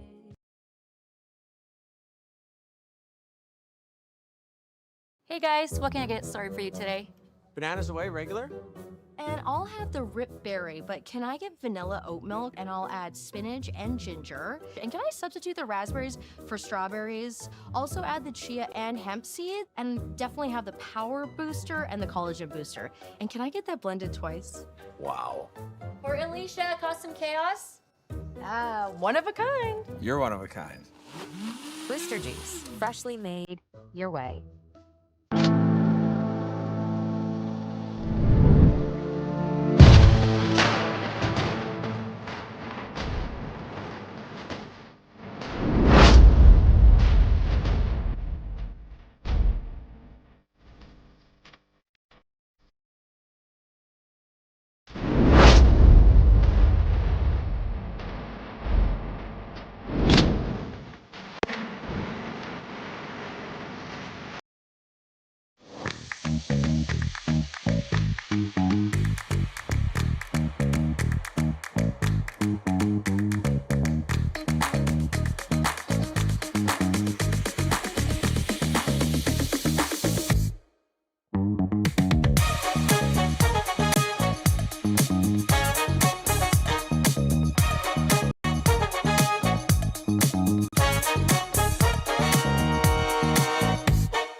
And welcome back to the Saville Shootout, the Saville Center here in Edmonton, Alberta. Round robin play between Grey Withers and Plett.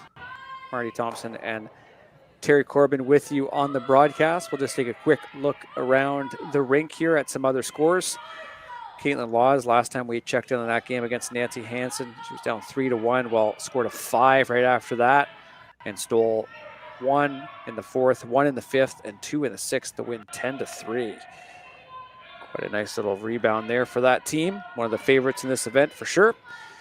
Another favorite in Tabitha Peterson. Managed to win their game 8-2 over Jessie Hunkin. And Kate Cameron, another team in this group, up 6-4. They have the hammer against Amanda Slinsky. That is in the 7th end. So a really tight one there. Another tight one here with Taylor Reese-Hansen and Gracelyn Richards. Richards is up 5-4 with Taylor Reese-Hansen with the hammer in the 7th. As mentioned, these are games you can watch all weekend long here on this very YouTube channel. Meantime, switching back into this game. Plett back with the hammer for the first time in a minute. Has been kind of stealing her way back through this game. On a real opportunity now with one hammer each through the 8. Get back in control of this game, but as we mentioned several times here now, Terry, just some misses through the lineup that have really let this team down against obviously a Grey Withers team that is playing quite well. Yeah.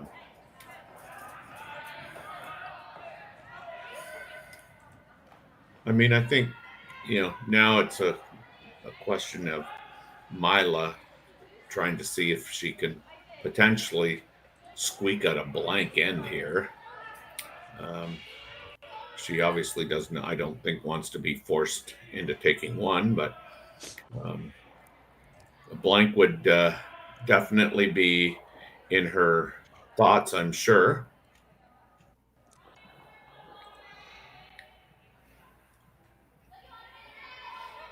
And I'm sure Serena's trying to force her into the one. But as Sean and I were talking, I mean, he had a really good point. Sometimes when you're trying to force somebody into one, the opportunity arises for your opposition to really kind of put their hands around your neck and score a 3. So it'll be interesting just to see kind of where this goes and how it unfolds, to see if a blank is potentially in play. Team Plett throwing yellow stones. They have the hammer and they have a rock just on the edge of the 8-foot. Lindsay Berg is throwing second stones here for Team Grey Withers.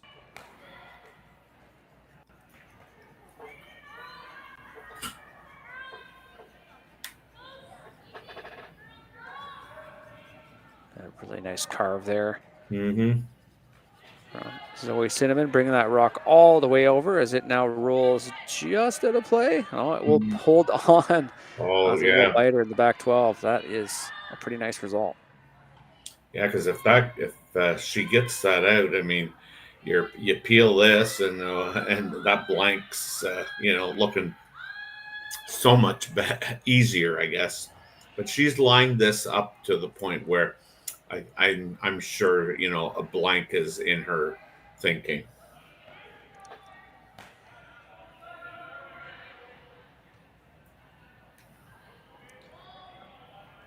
Let's rip this guard here for Chloe Farouk out of Edmonton. And makes no mistake on that one, easily clearing that stone out.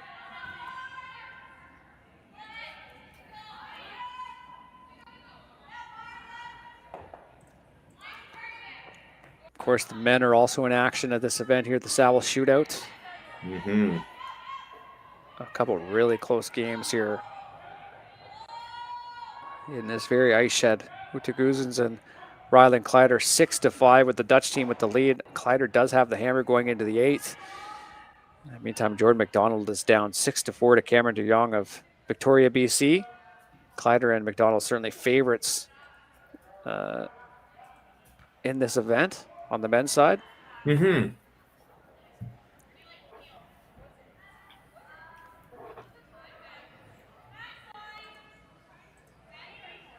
Both teams playing quite well. I believe Jordan McDonald is undefeated going into this game, so 12-1 and 9-7, some decent wins so far. Another exciting young team. Did quite well in the U25 Next Gen Classic, if I'm not mistaken. Yeah, lost in the finals. I did their first game that they won 12-1. Oh, nice. Yeah. Pretty well played? By one team. Well, they certainly are a squad that's another up-and-coming one. Certainly the male equivalent of these two sides and what they're bringing to the sport, and certainly a really, really not only promising team, but quite competitive out of the gate as well. They're managing to hit above their weight class, so to speak. Chloe Feduk again here. Another hit on the outside, and they will just nick it. It'll be enough to get it a play. Yeah, I don't know why they weren't trying to maybe carve that a bit. Both teams getting a little lost, and especially out towards the wings. How much rocks are going to curl? Well, we're down to Vice and Skip rocks, and certainly Gray Withers would just love to keep trying to force this into a push where Plett's going to have to take one. On the other hand, Plett's hoping that they can group the rocks a little bit closer and either get a shot at a double or have potentially a hit and roll out by Team Gray Withers. Nice separation here. Certainly keeping some pressure on here as Plett just looks behind just to ensure that that red rock is indeed there and the double is possible. Yeah, the thing about these steep ones is you can only hit a fraction of the rock there, and I don't know why, but you see more fans on these than you do makes. Sweeping hard to keep this straight to get a thin enough chunk, and it will roll well out of play. So I think we've sort of seen how the rest of the end is going to go. Yeah. I mean, it would have been ideal if, the Netawin rock there had stayed on the rings over there somewhere. It's now Catherine Clifford's turn to make this draw across center line and out towards the wings.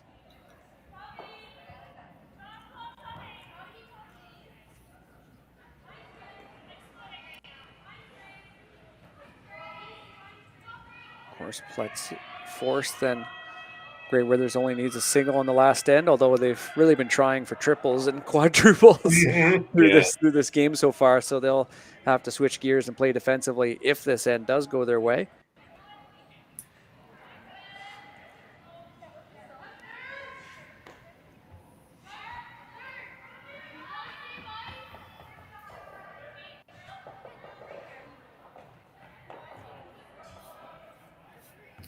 Yeah, well, I don't wish a miss on either team. I mean, it would have been interesting to see if that had have been short and, for all intents and purposes, a corner guard, whether Plett would have chosen to come around it or,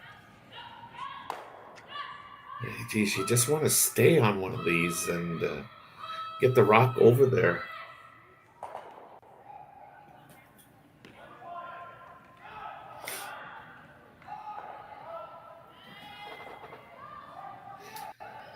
We happen to have people watching from all over the place. Washington State, Hamilton.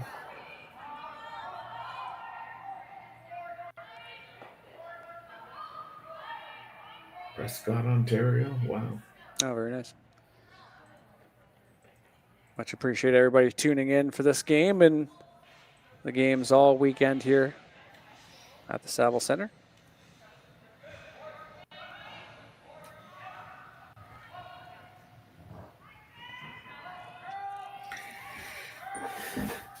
It's early on in.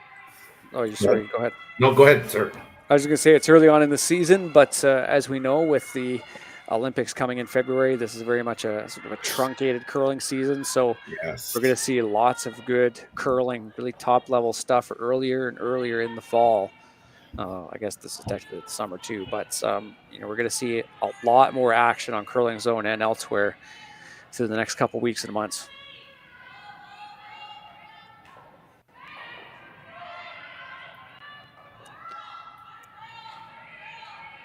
Gray Withers making that double as steep as ever and forcing Plett to take it on again.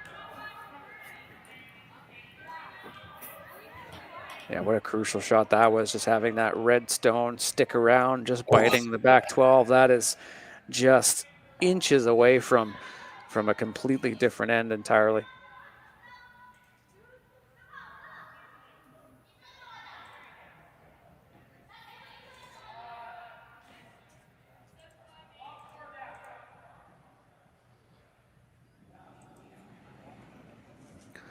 Oh, Myla Plett, she's had quite the game so far. If you're just joining us, lots of clutch draws, shooting against a lot of red stones consistently, end over end, and has had lots of tricks up her sleeve. This might be one of the tougher shots she's had, though, even with that clutch draw to the back button, as this double does not look easy, but just with how she's playing, you wouldn't put it past her. A little out turn hit here inside out.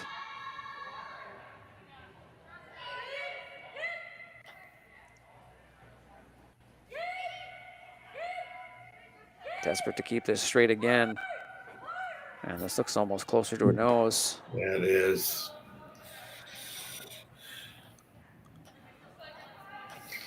Yeah, well, next time we see Team Plett, it may be throwing Lost Rocks Myla Houdini.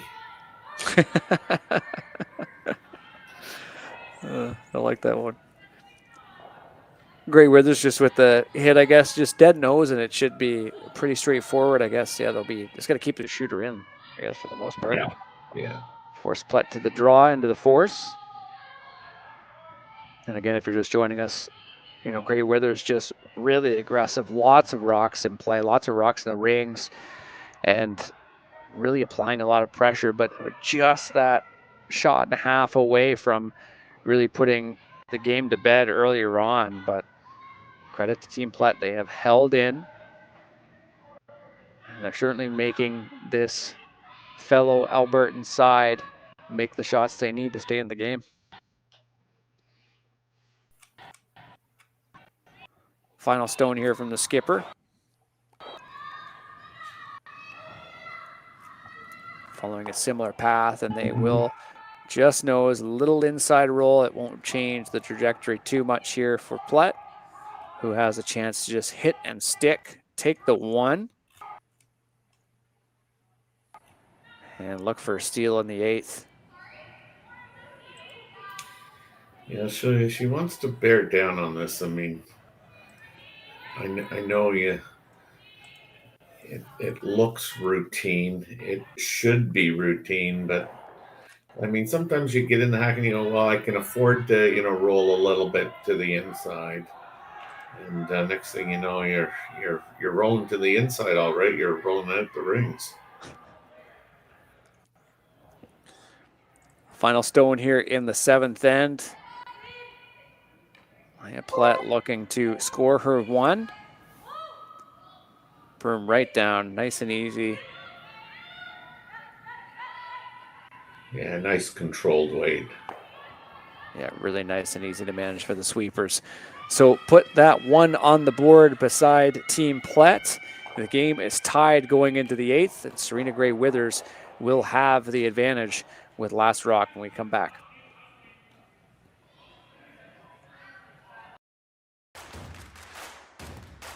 Imagine being able to stream every curling game from every sheet from any event, be it your Wednesday league game, bonspiel, or corporate event. Curling Stadium offers an all-inclusive streaming solution featuring high-quality cameras, ease of use, great reliability, and minimal installation. Offering your sponsors customizable ad space on your streamed curling games and being able to sell video packages to your corporate events for increased revenue. With Curling Stadium, you can stream to any device, be it your mobile phone, tablet, or computer. Push the feed to your desired platform, be it Facebook, YouTube, or any other social media. Curling Stadium is simply the way forward. Where it's commonplace in other sports to televise every game, we want to do the same. Curling is a global sport, and it's time it gets the coverage it needs. Make your curling club the next Curling Stadium. The rock faces around Lake Tahoe are legendary. But this fall, new ones will emerge in the Tahoe Basin. Pullman, Mowat, Gushu, and more. November 4th through 9th, the Grand Slam of Curling's first ever event in the U.S. is coming to Lake Tahoe, where the greatest rock stars on earth unite for 6 days of incredible curling, celebrity appearances, and après curl parties you won't want to miss. Get your tickets at thegrandslamofcurling.com. Let's rock.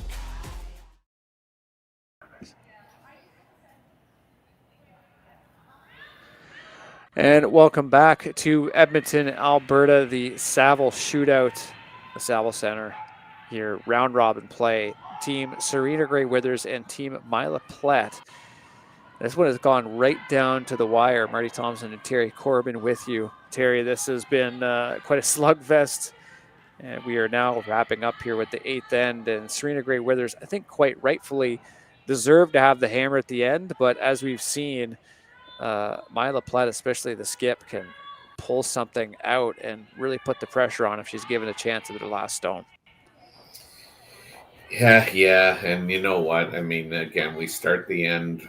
It's critical that you get it.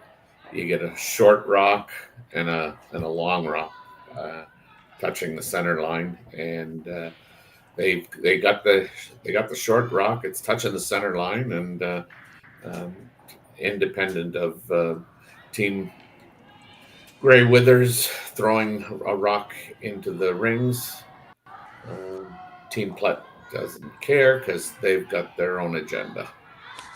They certainly do. A quick look. Better. Yep. Quite key, this second shot here for Team Plett. Now, not going to get it lined up with his, which is a little unfortunate, but it just makes that double peel at some point more doable. Ali Iskew throwing lead stones here for Team Plett. And so the come around, I guess, from Zoe Cinnamon. Some really similar shots from her through the first 7 ends of this game, the 8th included, just loading up that middle of the house.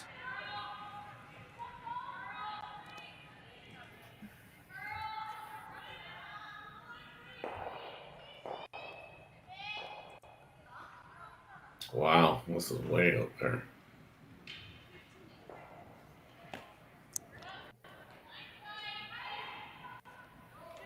A rare miss here, sitting just a little wide.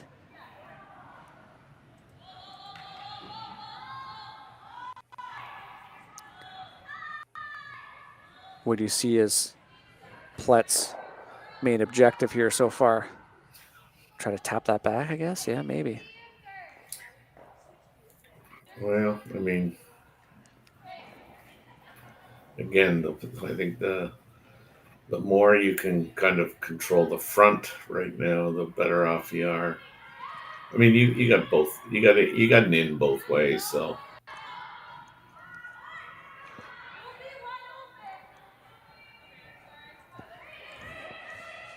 I guess I'm a little hesitant to be going in this early.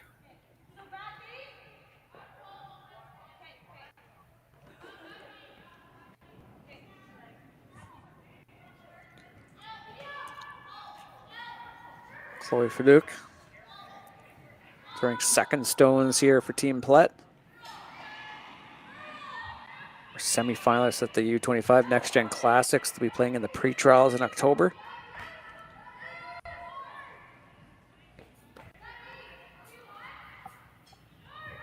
Big sweep here from Melissa Nedwin, just trying to keep this rock off that guard.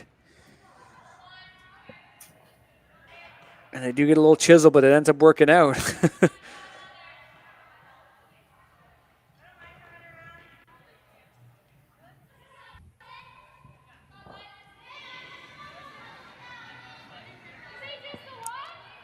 Green Withers just make sure she doesn't get into too much trouble here.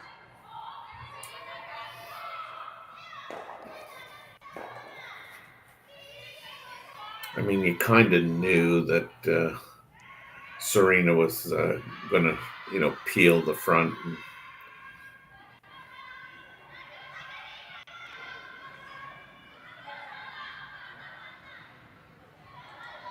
I mean, you were never going to prevent her from peeling, but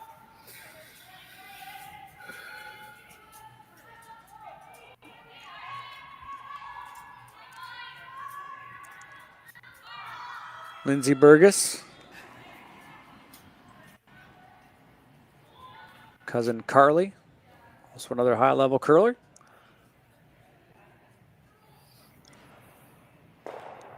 Looks like the double peel is not on, but still removed the top stone. yeah, getting these things lined up is, if you could walk it down center line, almost straight in line with the one that is there, and very high.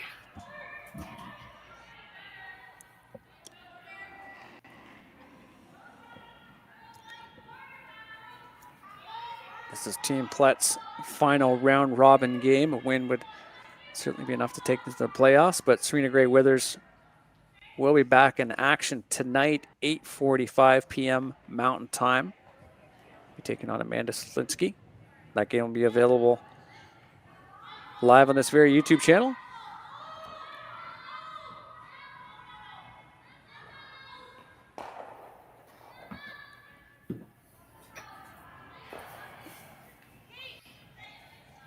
So make yellow go away here for Gray Withers. You know, they have to be a little careful here if they're playing that double peel. I mean, you could easily run that yellow one into the red.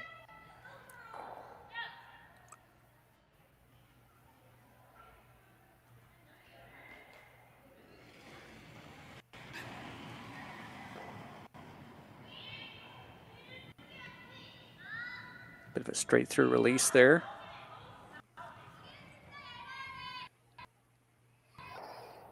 Just one. That's fine.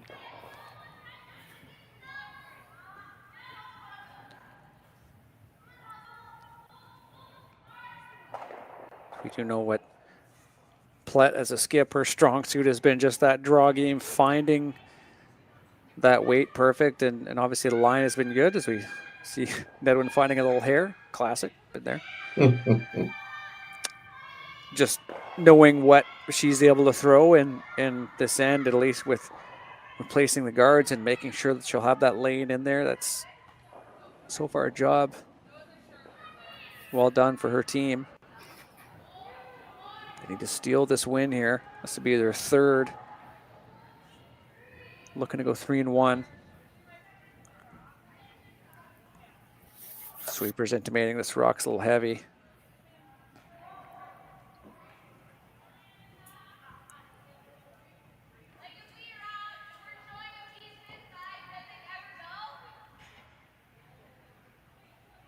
Interesting placement there, just lying dead on. Looks like there'll be a bit of separation, but really ripe opportunity for Gray Withers.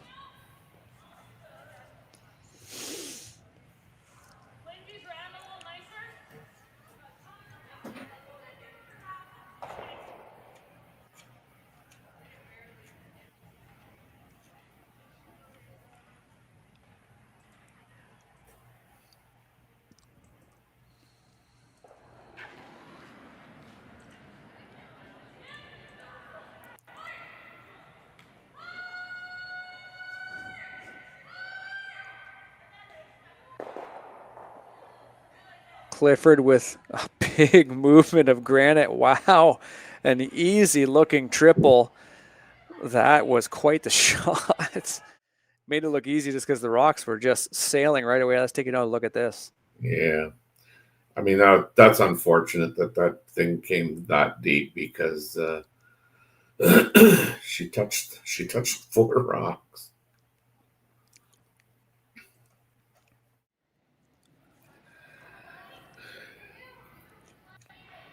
Now the steel's starting to look a little less likely, or even a good chance.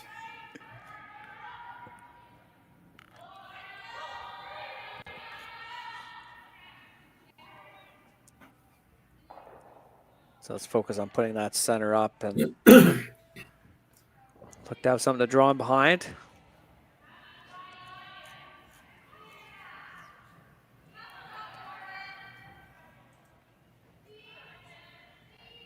Yeah, you're going to be down to 2 rocks. Really, nothing suitable to use. So I guess you need to start to think if you come down to the back one, she plows them all out. Yeah, you kind of hope, and then you got to decide what you want to do with your last one.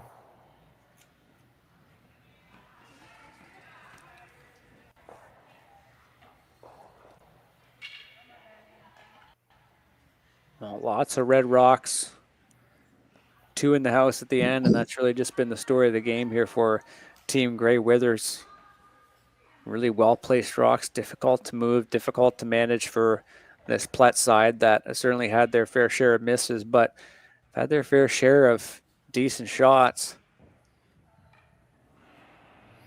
Yeah, I mean, I didn't see what she called, but I'm assuming with the ice she called a short one. But I mean, like I say, I might be tempted to go try and play the freeze down to one of the behind the tee line, hope that Team Grey Withers spills them all, and then my decision is: do I go around that one that's above the tee line? Do I hit it and let her hit it for an open hit for the win? Like, you just don't have any good options here.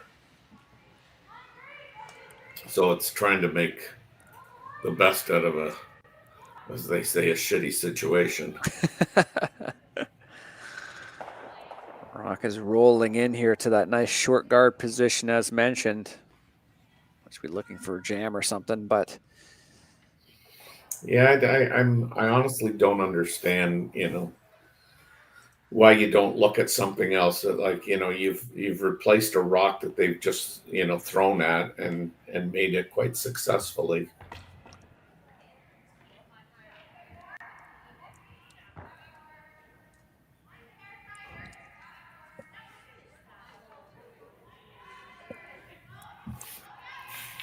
so remove this stone for the skipper here and really force her opponent to make something pretty precise. Yeah. We've seen a couple of that, especially a couple of those instances, especially earlier on the game where Team Plett just tried to do that little freeze and just look a little knock off of it and a little open, and Grey Withers certainly made them pay.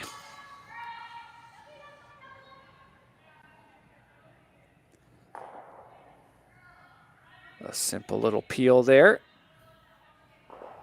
And so that is the call. You're right, Terry. Just trying to come back to that red and be shot, be frozen, and force her opponent skip to make something difficult here for the win.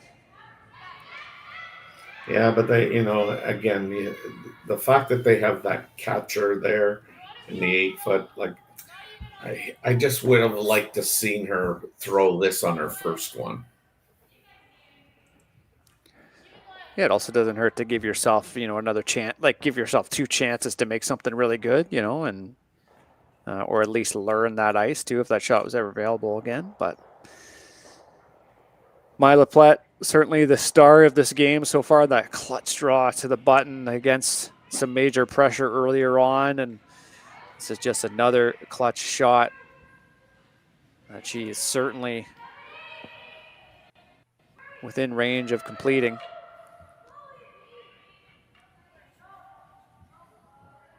This one will need to come up just a bit. Yeah.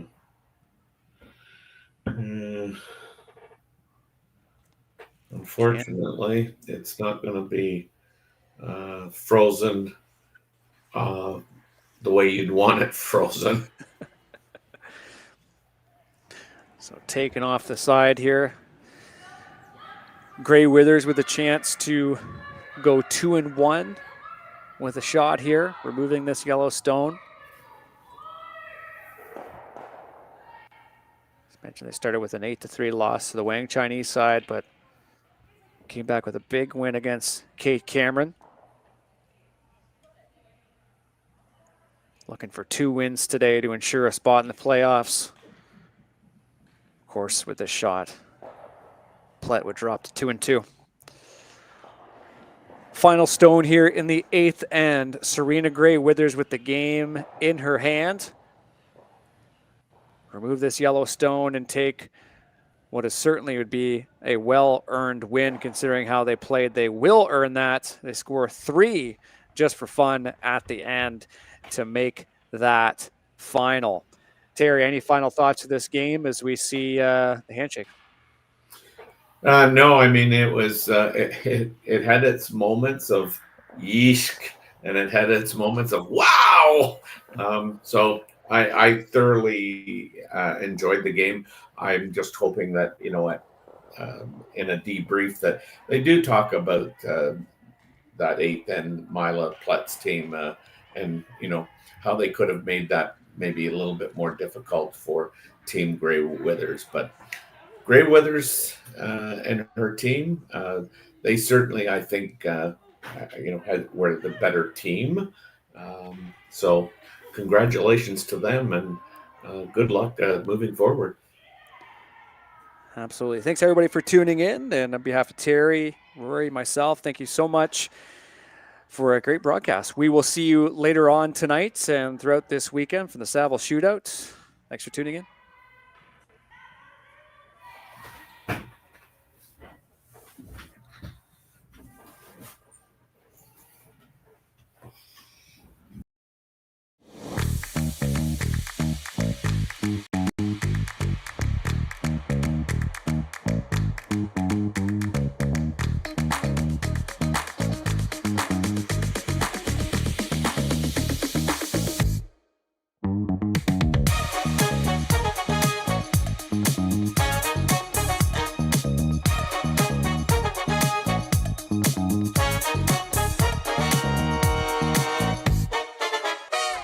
The 2025-2026 Grand Slam of Curling schedule is out, with big events happening all over Canada, like the Masters heading to London in September, the Tour Challenge from Nisku this October, the Canadian Open from Saskatoon in December, and the Players' Championship from Steinbeck coming in January. Early bird weekend and full event passes on sale now at gsocktickets.com. Let's rock.